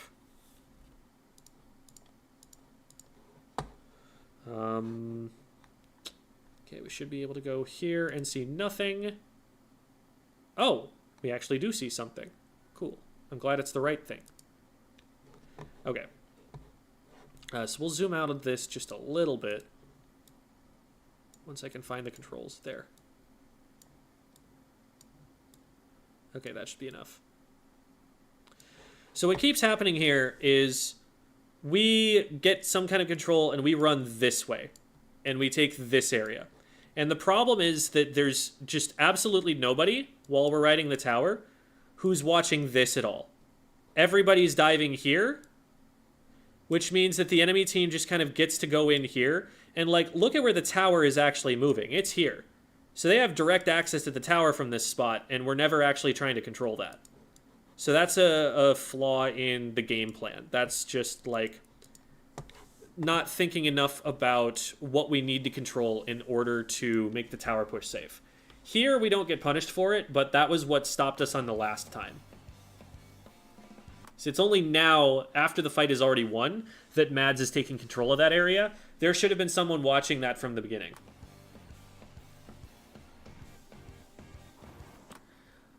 The angle that Mads is at is not ideal for throwing the strikes. I'm thinking it might want to be someone else who clears that area, if this is going to be kind of the idea. Because now these strikes are just going to hit a wall or something and not really stop anyone as they're coming in.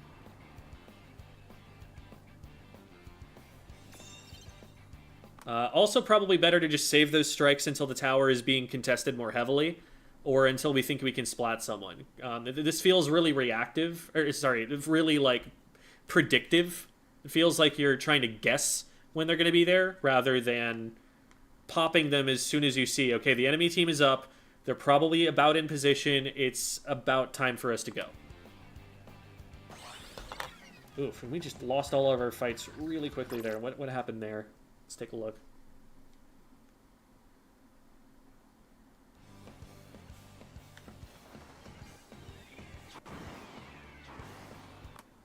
Part of the problem is, again, that nobody is moving up. The tower is frontlining. The enemy team can just walk as close as to they want as the tower, and nobody's stopping them from doing that. We need a wall in front of the tower of players. We needed the zone where the tower needs to move up to.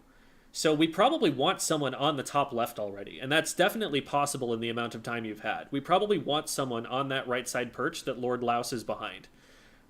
We want people in positions to keep them out of where they can defend the tower. Because now the tower is just going to get targeted as soon as anyone gets on top of it, and that's going to put us at a disadvantage. Oh, there was a double bomb back there. So double bomb happens behind the tower, and then what happens to Eden? I think I also went down to a separate bomb. Yeah, what's happening here is we're standing on enemy ink for too long. Once your feet start to get painted like that, just kind of abandon the charge, get some dots at your feet, and leave. Because this fizzy bomb, it's not going to be escapable unless you paint yourself out. So, I also don't like that Kyber is continuing, you know, like, after all of those people go down, that Kyber's continuing to try and fight. Like, as soon as you see all of those gray X's show up, try and, like, dip out of there. Maybe drop off the back end of the tower and super jump or something. But there's no point in fighting that out. You're not going to get the checkpoint in the 1v4, and you're just going to go down and stagger further as a result.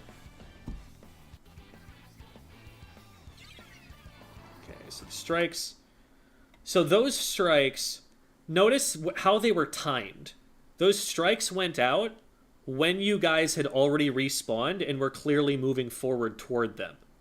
And they put them down in such a way that it actually forced you all to run forward, and now they're moving up with them.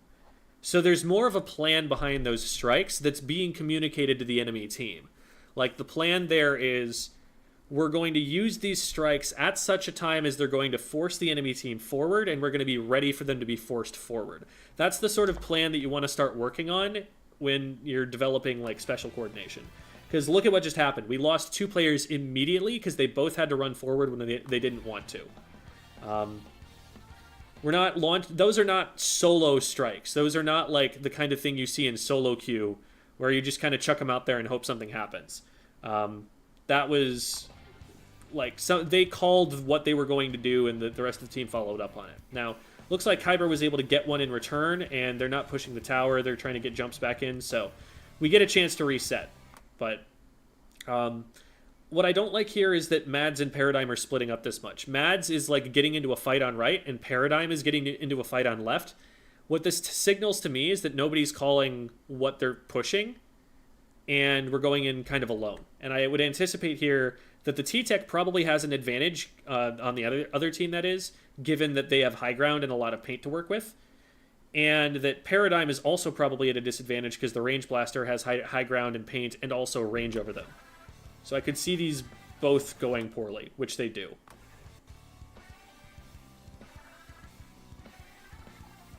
Okay. Nice pick there between the two of you, but we're still at a disadvantage. This is not a let's move the heavy splatling up moment. Because you do not want to be up this close to the end zap in a 2v3 situation. They're going to keep pushing this on you, and I don't think you win it if you keep going. Okay, the ballpoint just decided they wanted blood and stayed in. I don't know why the frontliners got scared off, really. I feel like they could have kept pressuring and like keeping your attention to allow for the ballpoint to do things. I think they misplayed this here, because I think that you were really on the back foot in that engagement, and that they screwed up. They do eventually get Kyber. Oh, and we lost Eden as well. I think we're getting a little bit desperate here. One of the things that we've been struggling to do as well is when we start trying to push back in, we have never had paint control. And that's something, like I talked about at the beginning, that you should be able to have given the weapon comps that you've got. They have a range blaster, and so that's one weapon on their team that's kind of a paint liability. You should be able to take advantage of that and at least go even in the paint. But it feels like we're trying to push into enemy ink before we actually have painted over that enemy ink. That happened to Mads earlier when they were fighting the 1v1 with the T-Tech. Like I said, paint advantage. And so they ended up pushing in and losing instead of getting control of the paint first, finding an advantage, and then using that advantage to go forward and fight. And it happened to Paradigm too. Like, we're kind of like just holding forward into fights instead of creating good opportunities for the fights by painting ahead of time and getting a special to go in with, and then choosing to go. So now this should be the game. Yeah, wipe out at 2 seconds left. That's going to be it. So this is a really, really common problem for especially newer teams to have, and I think you guys just formed recently, which is just figuring out how to coordinate a fight. Like, how are we going to start something? Specials are a really, really good way to start thinking about that. It's not everything to do with specials, but early on, I think it's one of the best kind of, like, sets of training wheels you can give yourself. Just don't start a fight until you've got a special to start a fight with. At least a full team fight. If it's a little skirmish where you think you can get a 2v1 win, then, you know, call it out and go for it. But with a big whole team engagement where, like, we really need to make a difference in the state of the objective right now, don't do one of those until there is a special ready to go for it. Call what that special is going to do for you. So, for example, I'm putting Tacticooler on plat. I'm going to Zuka their inkjet. X, Y, and Z thing. Like, whatever you're going to do with that special, you tell everybody else on the team what it's going to do. And then as soon as that gets popped, you call that it's going to get, you know, you call in advance that it's going to get popped. Then you call that it got popped. And that's the moment where everyone runs forward and tries to do something specifically with that special. So, for example, think of the other T-Tech's play as a model for this, where you'd say, I've got strikes. I'm going to strike behind them and force them forward. Striking, push now, push now. Those sorts of calls create the sort of coordinated team plays that splat two of you immediately and seize control of the end of the game. And that's the sort of thing that I want to see you guys working on with your callouts and with your just general decision making. If you don't have a big major macro scale play that you can make and the numbers are even, then just don't try to make a play. Don't try to force your way into enemy ink. Don't try and like do something that's too risky. Just put some paint on the ground, throw bombs where you don't want them to be, wait for a minute, see if you can get a special, see if you can find a good way to use that special, and then call it out and get the rest of the team on board. But then that will actually cause you to play faster, because once you do have a plan and you call that plan out, everyone will be able to follow up on it, and you'll get the snowball moving, and you'll be able to keep going as a team. And you'll see, like, on a top-level team, there will be a little bit of a lull early on before someone gets that first special, and that might be a little bit slower than you're thinking to move in and take a fight. But again, once those specials get popped, the dominoes fall very quickly, and all of a sudden they're in the enemy spawn. So that's the way that you accomplish speed in this game. It is kind of cyclical. It's kind of cycle-based. It's based on when you get your specials, when you get your advantages, when you can pop those and take good fights and whatnot. So, do you guys have questions for me that you'd like to talk about?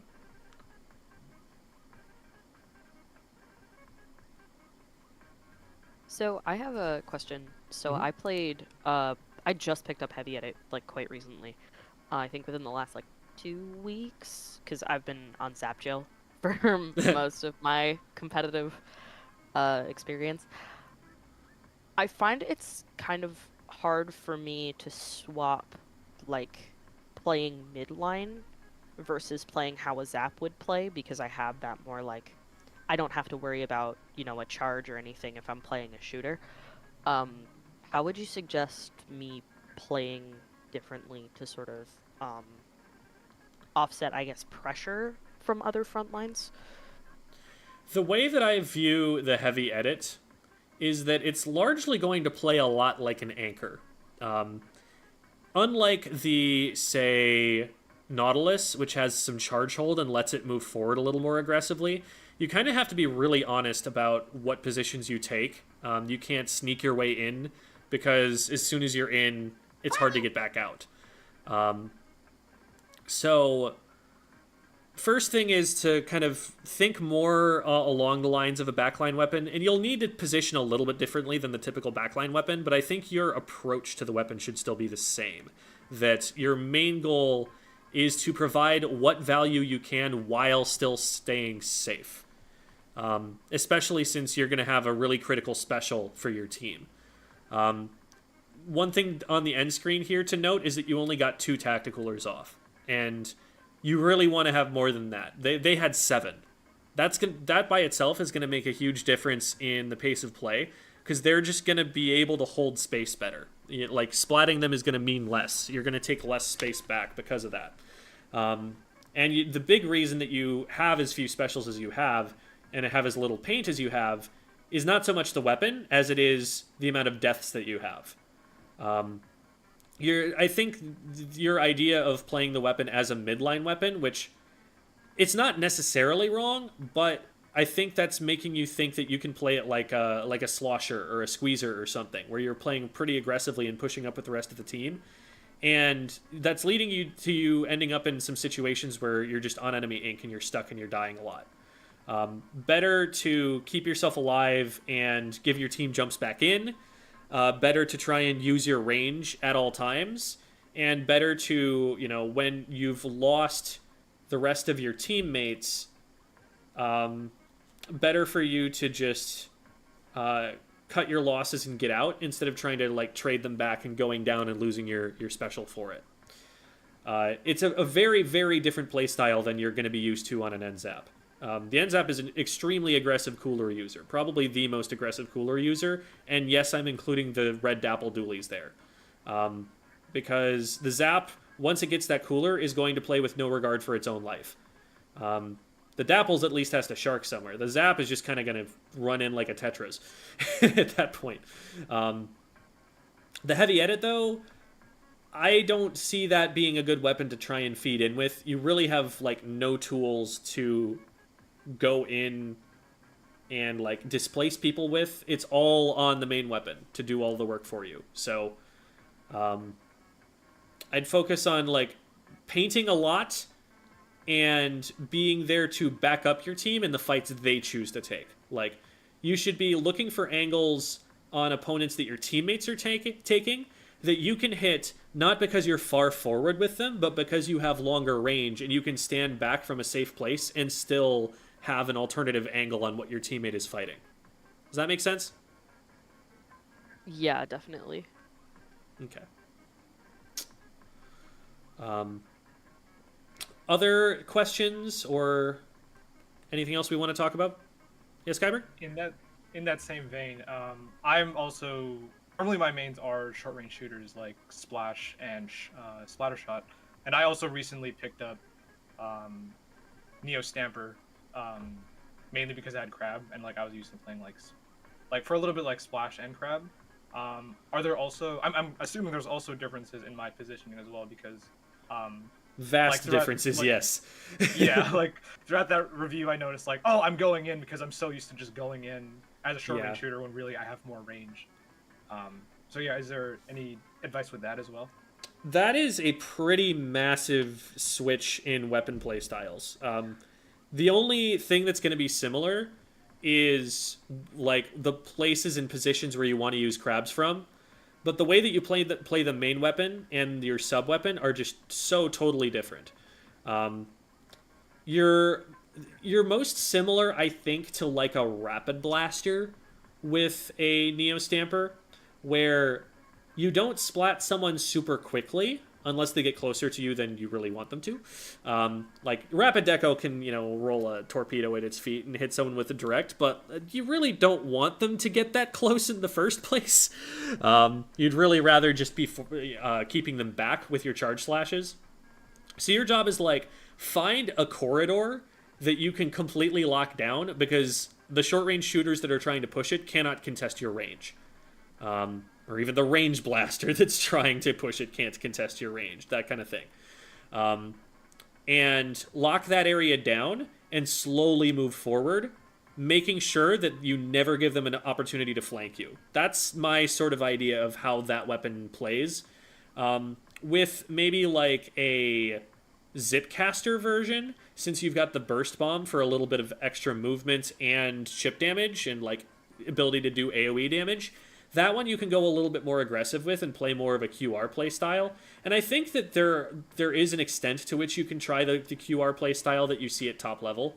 But you really need to know when you can go in with that thing, because it's very similar to the heavy edit in that it's very honest. You're just super reliant on your main weapon once you get into a position where you're committed to an engagement. And if you can't win with the main weapon, you need to have just not been there in the first place. Considering you have such a valuable special, again, like the heavy edit, you want to make sure that if you're going to commit to something, you're very, very confident you can win. Otherwise, you get more value out of just preserving that crab and being able to use that to start a more reliable team push.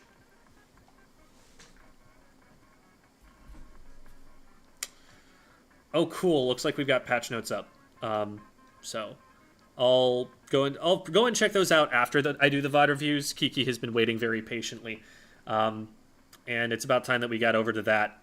But we'll go and check that out a little bit later. So thanks to y'all for coming onto the stream and giving us a good team VOD review to look over. We're going to move on to Kiki's now. Kiki, if you... I forget if you've sent me a link or a replay code. There's the replay code. Perfect. I'll get that going. Thank you again, too, Jim. Yeah, no problem. Have a good Thank you one. so much. You too. That's 0. Because there are no I think O's. it's okay. I was a 0 or an O, but I guess it's a 0. O is not on the keyboard, so that would not be possible. Cool. It was a square when I was looking at it, so I'm like, that's an O. And that's why they take the O off the keyboard. Makes sense. They buffed Zap? Are you kidding me? What? I know, right? I saw the What? first thing and Okay, I was like, hold on. I can wait more. The devs don't know what they're doing.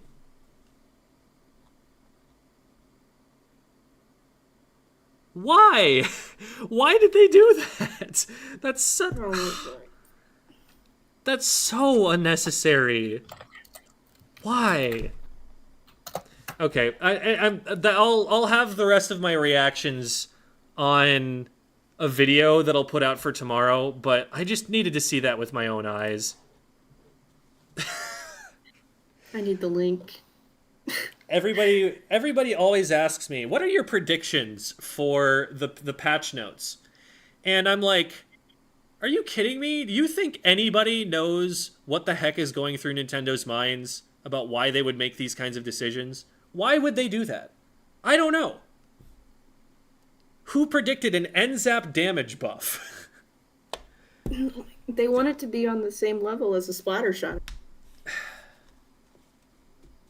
At least it's not like making it a 3-shot or something, but like that does change like combo numbers. That has an impact. Ugh, whatever. Oh no. Nope, try Nouveau. My beloved, goodbye. I guess maybe they're trying to have the Zap compete with the pencil more. Maybe that's their thought, which might happen. But it's not doing anything to change cooler meta. Anyway, hopefully, maybe they change that. I don't know. Don't tell me. I'll react to it blind later, but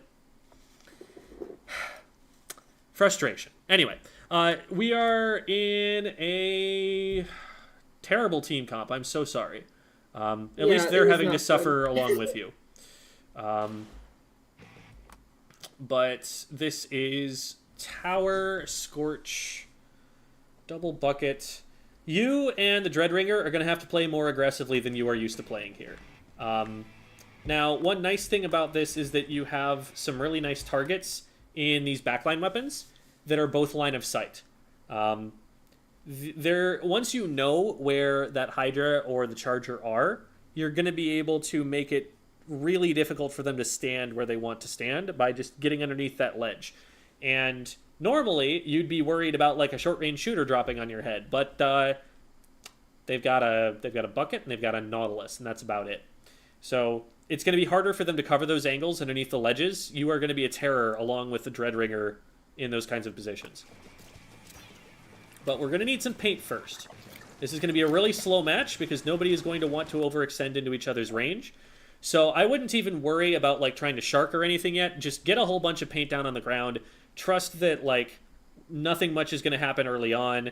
Set yourself up to be able to sneak in and get something done. If you hear my keyboard clacking, it's just because I'm taking notes. Okay. Okay, so we've lost 2 players. I would already be backing up because what can happen here is someone pushes around the left-hand side and cuts off your only escape route. So from here, unless you're going to be like directly looking in both directions, you probably just need to get out of there for now. Okay. So fortunately for you, the Nautilus decided to push around this side instead of the other side. If they pushed around the other side, you would definitely be cut off and you'd probably go down here. Oh, well, there's what should have happened from the Nautilus's perspective, you know? That's just a quirk of this map, that it's really easy to make that flank once the guards have been removed. As long as nobody's stopping you from directly pushing around the left-hand side, and there's someone on the right who keeps trying to play there, you're always going to be able to cut them off like that.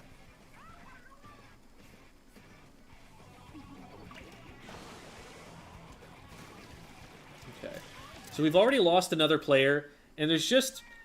You look out on the map, there's an Inkstorm, there's a Booyah Bomb, there's a Nautilus installed. That's just a lot of stuff you don't want to deal with. They've got a Zuka. Like, just chill a minute.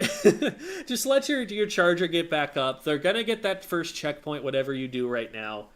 Just kind of sit back for a minute, maybe get a Booyah charged, figure out what's going on, and put yourself in a place where once that teammate comes back, you're actually able to go back in. Because this is just kind of not it right now.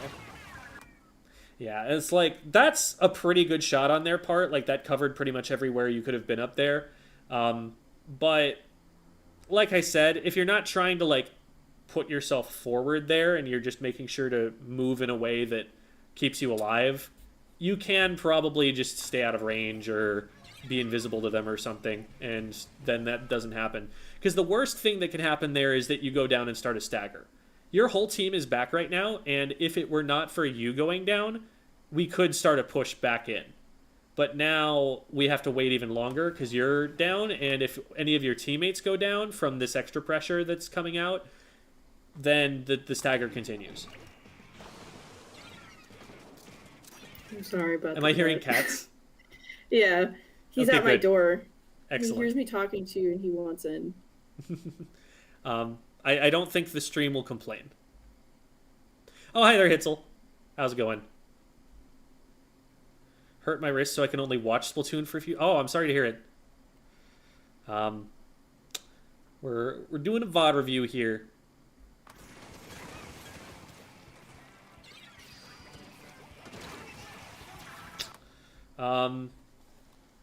So there is a trade back here. What I don't like about this drop is that you're making it at a time where when you drop, you're not going to have any cover as you land, and you're also not going to be in range of anyone. Like, if you're going to drop aggressively, you want to do it on someone that you can already hit. But now, like, think about... Charger looks at you right now. What do you do? Where do you go? The best option you probably have is to swim all the way to the right and get behind that pole, or like get behind the raised section. But that gives them a lot of time to hit their shot. There's just nothing that you can hide behind from here. I would probably not have dropped yet, and maybe tried to use the high ground up until the point where the Charger sees me. But that just kind of gives them a free shot. Even so, team cleans it up. We're going to be able to jump back in, and now we want to get as far forward as we can and see if like we can get under that ledge before someone shows up. It looks like we might be out of time, but ideally, remember what we were talking about in the last match? In tower control, you're trying to not make the tower front line. If the tower has to front line, the tower probably has to just leave and get off. Yeah. So you want to be out in front of it, especially since like you are the single most aggressive weapon on your team. Which is bad because the team comps that they've given you are just tragically bad. But that's the situation that you find yourself in, and so that's the role you kind of have to fulfill here. You've got to be kind of forcing your way in and wedging your way in between the enemy team and the tower as you try to push it if you want to keep it going. So you want to be able to get up underneath that ledge as fast as you possibly can. Obviously, if there's going to be a Hydra watching with charge, you don't go there. But that's your immediate goal, to just lock out the left side of the map here. We've already lost 2 players. You probably could have moved a little bit more aggressively before those players went down, but now that they're down, this is pretty much the best option you've got. What you could be doing is being a little bit more in the way. Okay. You're just kind of running back and giving up space. What I want you to do is make it so that they have to force you back. They have to like actually commit a player forward to get you to stop painting their way forward. So like if there's nobody on the top left right here, like when that machine drops down, you could just get another fizzy ready and throw it at them and stand your ground there. And unless someone pops up on the left-hand side that you can see and you have to take cover, that's still safe to do. You don't have to just like give this space up right now. They're like, now that your backliners are both down, you're in a 2v4, yeah, you have to give it up, but you didn't have to at that time. And here as well, that machine on the left doesn't have to make it up onto your ramp right now. If you just stand right next to the snipe, next to that unpaintable area over there to your right, and like throw fizzies or slosh over the side, you can make it so that that machine can't get up onto the ramp. And the Nautilus on the right also can't force you off of that spot right away because you've taken an angle that they can't shoot at you from. So you're basically delaying their ability to get onto the ramp, even though it's a 1v4 situation. And then as soon as they start to mount overwhelming pressure, then you back up. But by that time, you've bought your team some extra time to get out onto the map, and you're able to resist further forward.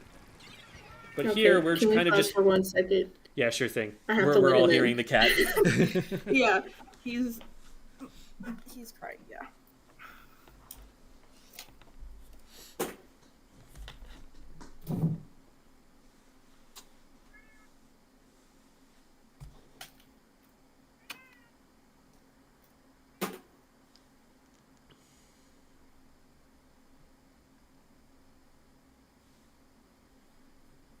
Yeah, in chat they said Scorch Tower is very hard to defend. The problem with Scorch Tower is a problem that there is with a lot of tower maps in this game, unfortunately. Flounder Tower suffers from this really badly as well. Which is... Okay, Scorch Tower, please. This is not Scorch Tower. There. Excuse me. I had the thing. It should be showing the thing. What? OBS, please. It's set to the right screen, and it's just showing the black screen right now. Can you hear me? Okay, cool. Yes. I cannot hear you, though. That's bad. Hello, hello, hello? Words, things, stuff?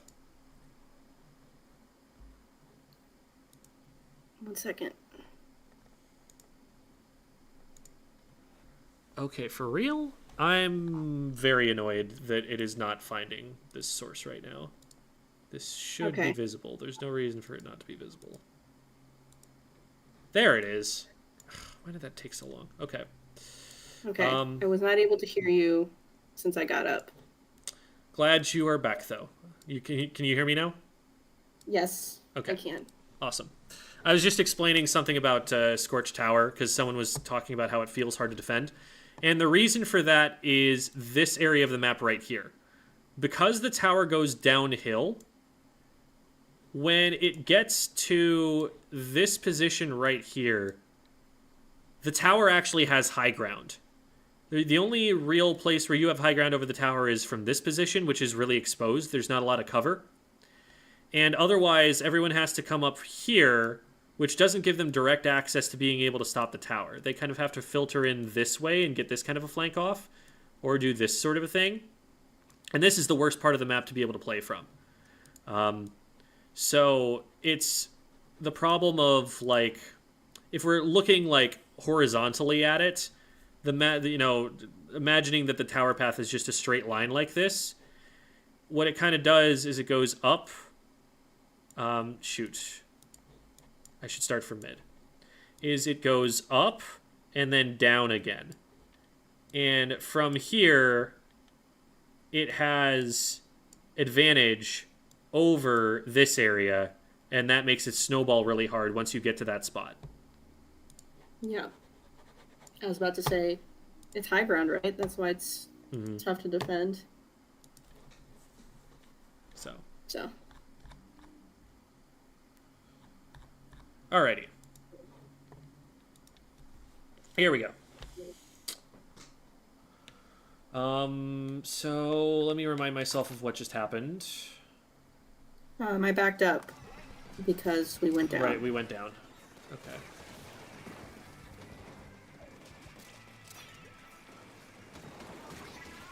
So yeah. None of those splats or anything you really could have done anything about. You could have been putting more pressure on the front lines of the enemy team, and that's something that I would want you to do, but in this particular case, it wouldn't have made a difference. Now your teammate's stuck. Okay. You might have been able to put out, like, one slosh to paint their feet on your way out, if you'd been looking for that, but that's about it. And note that, like, from here, you're still not totally safe from the autobomb. So even, like, backing up this far, they can still keep pushing you back. And that's because you're not getting in their way. You're not putting something in between them and where they want to play from. So that you probably can go after a little bit. At this point, I would definitely stop. Okay, so you're doing this with the plan of popping the Booyah Bomb. I think you could probably have just stopped firing a couple shots earlier and backed up and saved the Booyah. But, oh, actually, it doesn't end up working out because you're getting shredded by a Hydra in the meantime. Yeah. So. I think I wanted to really pick him off because he's been such a threat so far, so I tunnel visioned. Yeah, like, what your goal should be in that kind of a moment where you're waiting for your teammates to come back in is just buy as much time for them as possible. Make it as slow for the enemy team to move forward as you possibly can. That doesn't mean, like, you have to overcommit to something, because the problem is if you commit to something, now things move quickly. And you slow them down more if you win the fight, but if you lose the fight, now they're snowballing and they're moving more quickly than they already were. So in a situation where you're at a disadvantage and the odds are low of you winning the fight, you get the most out of just slowing things down, delaying interactions, making them wait to go after you. Okay. Good job finding that splat. That was a great time to do it. You saw that they were looking in another direction, took advantage of the amount of time they had to take to react. If they're really fast and they're like ready for that, they can snap their aim to you after the first slosh, and you have to wait for your teammate to finish them off from the other angle. So that is something to watch out for. That like if they had turned and aimed really quickly, you might not have wanted to go for the second slosh, and you kind of just have to look for them to see whether that's safe or not. But if you just drop into the ink after the first slosh and swim forward where they don't have an angle anymore, now your teammate has free shots and they're still not hitting you. So, good fight to take. Okay. Nice job. They can't use cover from you when your hitbox goes through it. I was like, oh, I was surprised I got that kill because maybe I can hit through the wave breaker, and I did. One thing about that is you could have jumped over the wave of the wave breaker. Yeah, I'm really bad at avoiding wave breakers. Yeah, it's Even though something it's that took me a while to learn as well. But, like, I made a committed effort to being like, no, I'm going to watch the wave breaker and see when the ball comes down, and then I'm going to be ready to jump every single time when I know that it's out there, because I don't want to just keep marking myself. Yep. I should probably work on that. I don't like this Booyah Bomb because you don't really have a target for it. You can throw it at the person who's over there on the top left, but they're just going to walk away and it's not going to do anything. You want to use this in a situation where either you need to use it for the armor frames to be able to stay forward and keep maintaining this space, or for a situation where they're bunched up somewhere and throwing this at them is going to force them to move instead of fighting back. And your team is going to be able to push up and use that to get space. This is basically wasted, I think. I don't think you're going to really be able to do much with that. So we know that the Hydra's over there. I saw the equipment of the Hydra, so I thought he had died already. Forgetting that I had a Hydra, so I got confused that they were still there. That's why I was looking somewhere else. Gotcha. So you saw your own teammate go down and was like, "Oh, okay, the Hydra's out." I didn't see that there, but I saw the Oh, that equipment right there? Okay, I see. Yeah. It is weird that that flew that far away, but yeah, the player did like it was their Hydra that got your Hydra. Right. Another thing here is that when you come around this corner, like you almost find out, right? You almost get hit by the leader. But as soon as that first shot especially goes down, you really need to be finding cover, and you're not doing that quickly at all. I'm not, Like, you saw the paint that the E-leader put down. That should always just show you, oh, they can hit this spot right now. Anytime that you see Charger paint, just be like, drawing a circle using that radius as a guide. Think about it like you're using a compass.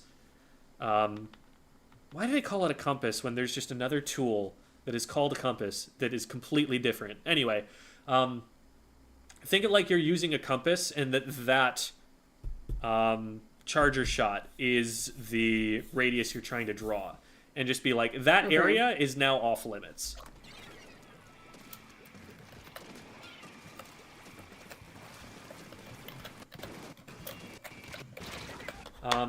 Here we're a little bit slow to respond to their movement in the 1v1.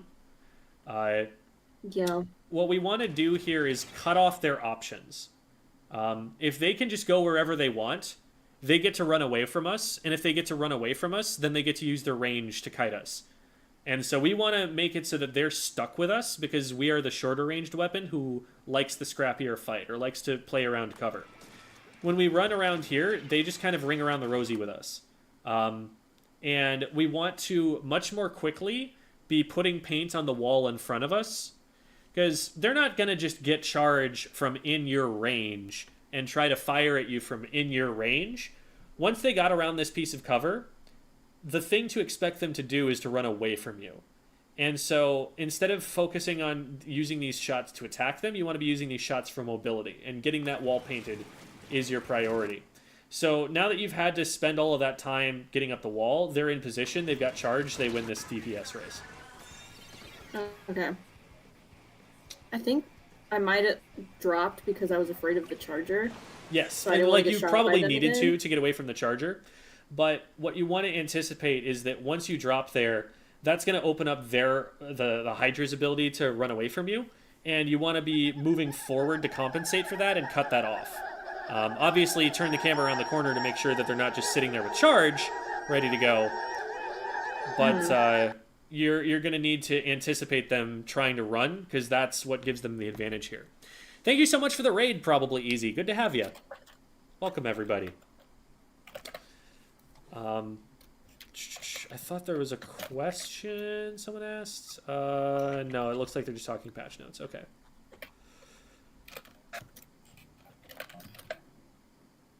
Okay. So, here we go.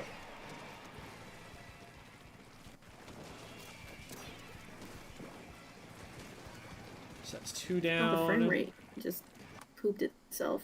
Oh, yeah, I'm seeing that on... And it's only on OBS. What is wrong, Okay. OBS? What are you doing? Now it's fine. Well, it's frozen. Only when the game's not playing. There we go. Why is it doing that? No, never mind. OBS has been really obnoxious today.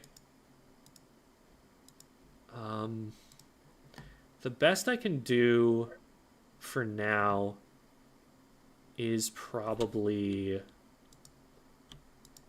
this. I'm just going to get rid of a few videos in the hopes that having a little bit more memory available helps. Okay. But it is not being good to me right now. Okay.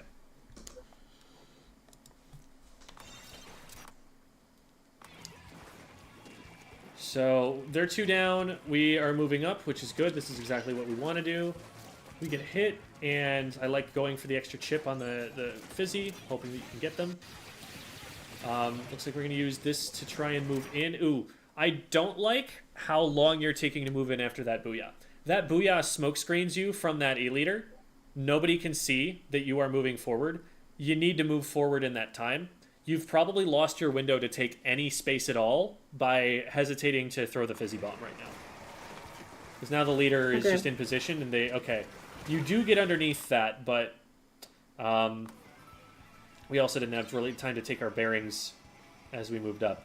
Don't throw that fizzy unless you're just uncharged, throwing it at your feet like a fizzy to get in, or like a curling, sorry, to get in as fast as you can. Oh, so unfortunate you didn't hit the second direct. But you win if you hit the second direct, and then if you don't, you need to just leave. Okay.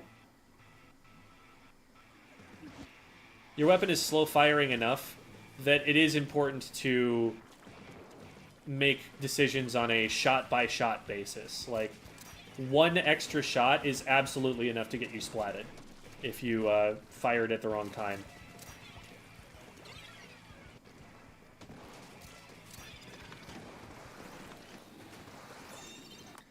Be aware that that piece of cover will not necessarily protect you from taking damage from a Trizuka if they angle it right. It probably won't direct you, but I don't even know that for sure because the projectiles rotate around it. So you could potentially still just get directed from back there. Splatted. But you can definitely get indirected, and if you get indirected, now your feet are painted and it's harder for you to move. So probably still wanted to back up a little bit more from there. But now you should be good. We just saw someone run past us on the right. I don't know if you noticed that. I don't think I saw that. No, I remember watching this the other day and being like, how did I not see this person? I just, because in the moment, I didn't see them like at all. Right here. But then I looked back and I saw them right there. And I'm like, oh, I guess I didn't see the Nautilus there. Yeah. So I was just running forward. Something to train yourself to notice is when anything is the wrong color on the bottom of your screen, especially the bottom corners, because that means it's right behind you. So this little flash of yellow for me is like alarm bells, alarm bells. Oh crap, there's someone there. Well, we kind of just ran past. We might get the E-Leader for this, which is nice. Cool, and nobody came to help them. Now it's just a 1v1, which you win. Nice. All right. Clutching up a little bit. At this point, I would probably take tower, because that'll probably get their attention. They're probably still fighting the Nautilus in your base. But if you take the tower earlier, before the Nautilus has a chance to respond, now there's only one player in front of you. The Nautilus is behind you, but they're going to have to make the decision between continuing to fight your team or turning around to stop the tower. So you kind of just get to move the tower for free for a bit. And you have a Booyah Bomb in case you get into a worse situation. So that's probably what I would have done to get the Nautilus's attention and kind of drag them into a difficult situation. Thanks for the raid, Misery Fish. Welcome, everybody. We do appreciate our fish here. Good ouch, good ouch. So that draws their attention to the fact that they can camp another jump, which apparently they didn't do. Maybe I don't know if they had drop roller or not. I do bad in not looking at gear. Nobody has drop roller on their team. Oh wait, was that the right team? No, that was the wrong team. Neither of them have. They don't have drop roller on the other team though. Okay. So I don't know why they were not splatted then. Mm-hmm. Because I saw their laser like sitting right on top of the jump.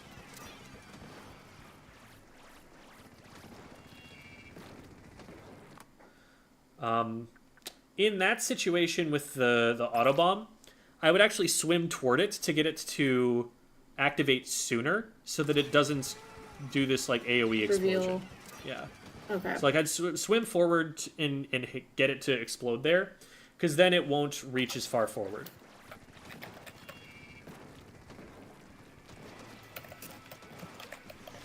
Okay, so the Hydra has just jumped across to the far right to get onto your side. So they're out of the picture here. The two things to focus on are the E-Leader and the Nautilus for now. Make sure the Nautilus can't move forward and that the E-Leader can't take pot shots. Right now, again, you need to be a little bit more aggressive. Ideally, this would not be you who is doing this job, but the comp that you were given dictates that you kind of need to be forcing the issue here. Because the enemy team wins if you just maintain the battle lines where they are. If you don't push up, they easily win. So it's kind of on your team. You're the one that needs to force the issue here. You end up getting a couple players because what should happen here is the enemy team should just not push you. Unless they have a good idea of like where you are and they think they can splat you, they should just not be running at you like this. They should be holding their positions and waiting for you. So the fact that they overextended here makes it so that our lack of aggression doesn't get punished. But there's definitely a world where they're just like, take the tower, I dare you. And you have to be like, well, okay, I have to do that. And you take the tower. Okay. What you need to do there that you almost did but didn't quite succeed in doing is you really needed to cut off their escape route. And again, it is a fizzy bomb that you're trying to throw here that is losing you all of the time that you need to be able to accomplish that. Okay. When the E-Leader runs away, they put themselves on the wrong side of this piece of cover here, the green one. They should be retreating to the left already. They should not be trying to hold the ramp. Once you have this trail with the fizzy bomb, just swim forward and immediately get a slosh behind them so that they can't go back that way. Okay, we end up getting them anyway. I don't know why they're running forward at you. Like, are they trying to do close range fighting with the mines or something? Like, they could have just gotten away. They put down a mine, yeah. Yeah, they could have left. They could have just dropped out and super jumped out instead of dying here. I saw the ouch, so I was like... Yeah. Or I saw that somebody went down behind us, so... Yeah, I understand checking for it, but I think if you're gonna booyah in there... you go follow the booyah. You gotta go follow the booyah. Otherwise, you just lose the value of the booyah. Just kind of have to trust at that point. I've got 2 players behind me. That angle looks covered. I've got to go. Because if you're not going to go, who is going to go? Apparently the Dread. Yeah, I mean, they do have a Reef Slider that they might be able to use. But, like, at this point, you're behind the tower. You're in a position where it's not really up to you anymore whether people are able to shoot at the tower. Now, the fact that we got 2 players might actually mean we win the game here, yeah. But what the Dreadringer was doing was basically what you want to be doing at that point. Not only getting forward in between them in the tower, but also drawing their attention away from the tower, so that they have to fire shots that are not targeting the tower rider. Okay. I think I tunnel visioned on not letting the E-leader be on that spot, so I just kept throwing fizzies over there. Yeah. But I was just focusing on that a little. That wasn't necessarily bad, but you can also threaten them from just being underneath them, because you have so much range from below. And that also keeps, like, the frontline weapons... Because, like, the E-leader can splat people off the tower, but it's a lot harder for the E-leader to actually run forward and get on the tower. And that's really what you're most worried about. If they splat someone off the tower, fine, you get on yourself. But if they splat someone off the tower and the frontliner gets on the tower, that's a bigger threat. So you might need to, like, displace them a little bit, but you don't necessarily need to splat them. What you do need to do is prevent someone from getting up on top of it. Okay. So, do you have any questions for me? Really surprised that we won it. Yeah, like, that was definitely a bit of a lucky break there at the end. I don't think so. I played a lot of V Machine. I played it before it was meta in Splatoon 2. So I don't really know if I could ask for tips, because I probably know all of there is to know about the weapon itself. I always use fully charged fizzy. Is there some situations where I should not use fully charged fizzy? The difference is the opportunity cost and the amount of time that you have.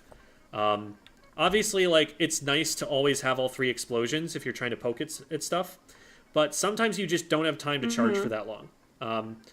An uncharged fizzy is really, really good for movement. It's basically a curling bomb, but faster. So don't rule that option out. Also, especially if you hit the direct with the uncharged fizzy, that does 50 damage. That can combo with a lot of things, including, I think, a direct. So that is actually an option in combat. There's some times where you're getting caught in, like, really long animations, like charging a fizzy or sloshing an extra time.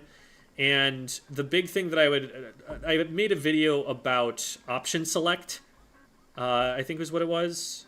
Or no, hit confirming was what I was comparing it to.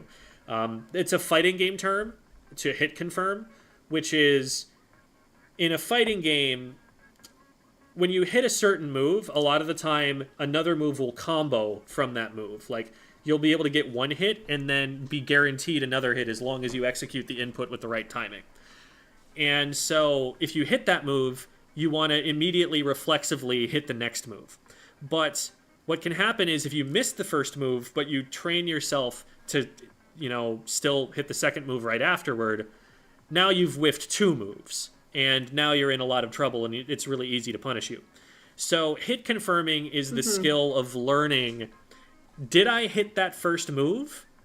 And reacting, if I hit the first move, I do the second move. If I didn't hit the first move, I, abort mission and try something else.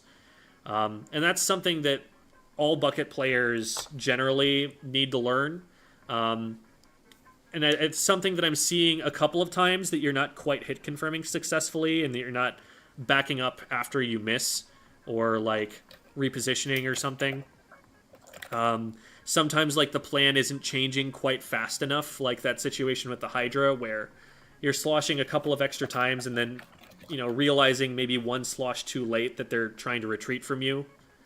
or like not quite cutting off the E-liter in time, that sort of stuff. And that's all being caused by just putting out one too many animations that are very, very costly time-wise. I can miss a shot on the splatter shot and be able to do something else in like a tenth of a second, but you don't have that that luxury as a bucket player. Okay. There were a couple times where you mentioned like the booyah bombs. I have noted here that if I throw a booyah, I throw on it because. Sorry, it cut out right when you were saying that. If you throw a booyah bomb, what? You should follow it. Yes. Okay. A booyah bomb is a very, very small window of time where it's going to have an impact. And you need to maximize the value you're going to get out of that small amount of time. Which means you don't just throw it randomly at someone unless that someone is in the way of your teammate and your teammate can get something done in the meantime. You don't throw it at a group of people unless they're already under pressure from something else and it's going to force them into a bad situation. You don't throw it in neutral unless someone's going to run forward and start a fight with it.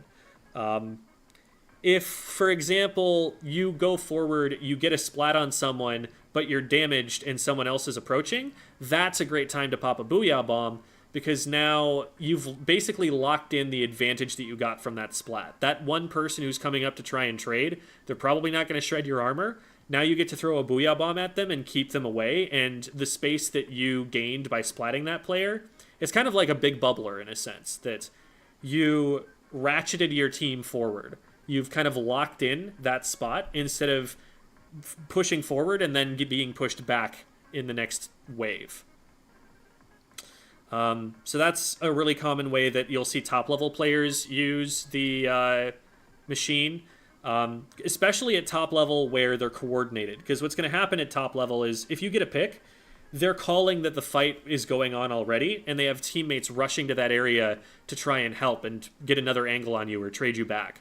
So even if you win the fight cleanly and like you don't get splatted yourself, you have to anticipate that there's someone else rushing toward you, and that if you took any damage at all, you're at a disadvantage in that fight. Well, the Booyah Bomb is basically a get-out-of-jail-free card from that situation, because now that player who's rushing in to trade you back probably can't trade you back, and they just have to back off.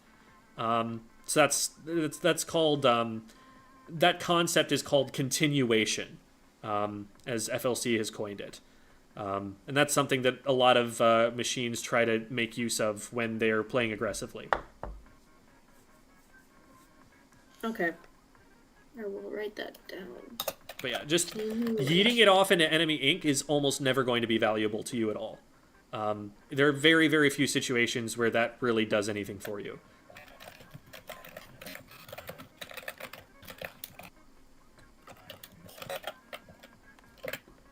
Okay. I have taken my notes. All there right. will be a test later.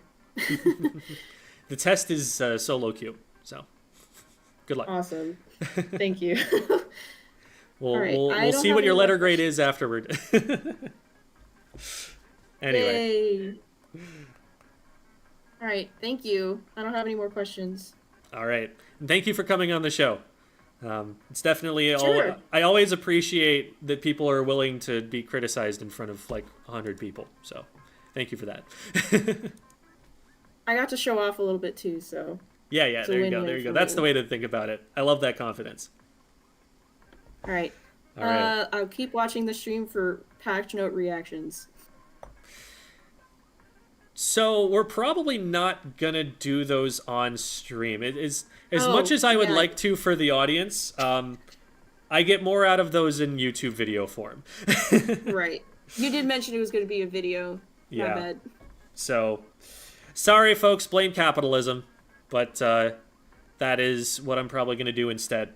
And it would be a good thing for me to get on before I read any more of chat and get any more of it spoiled for me. So, all right. Thanks for watching, everybody. I'm going to go and raid out to, let's see who's doing stuff right now. Let's go raid Mochi. Mochi is playing Squid Game at the moment.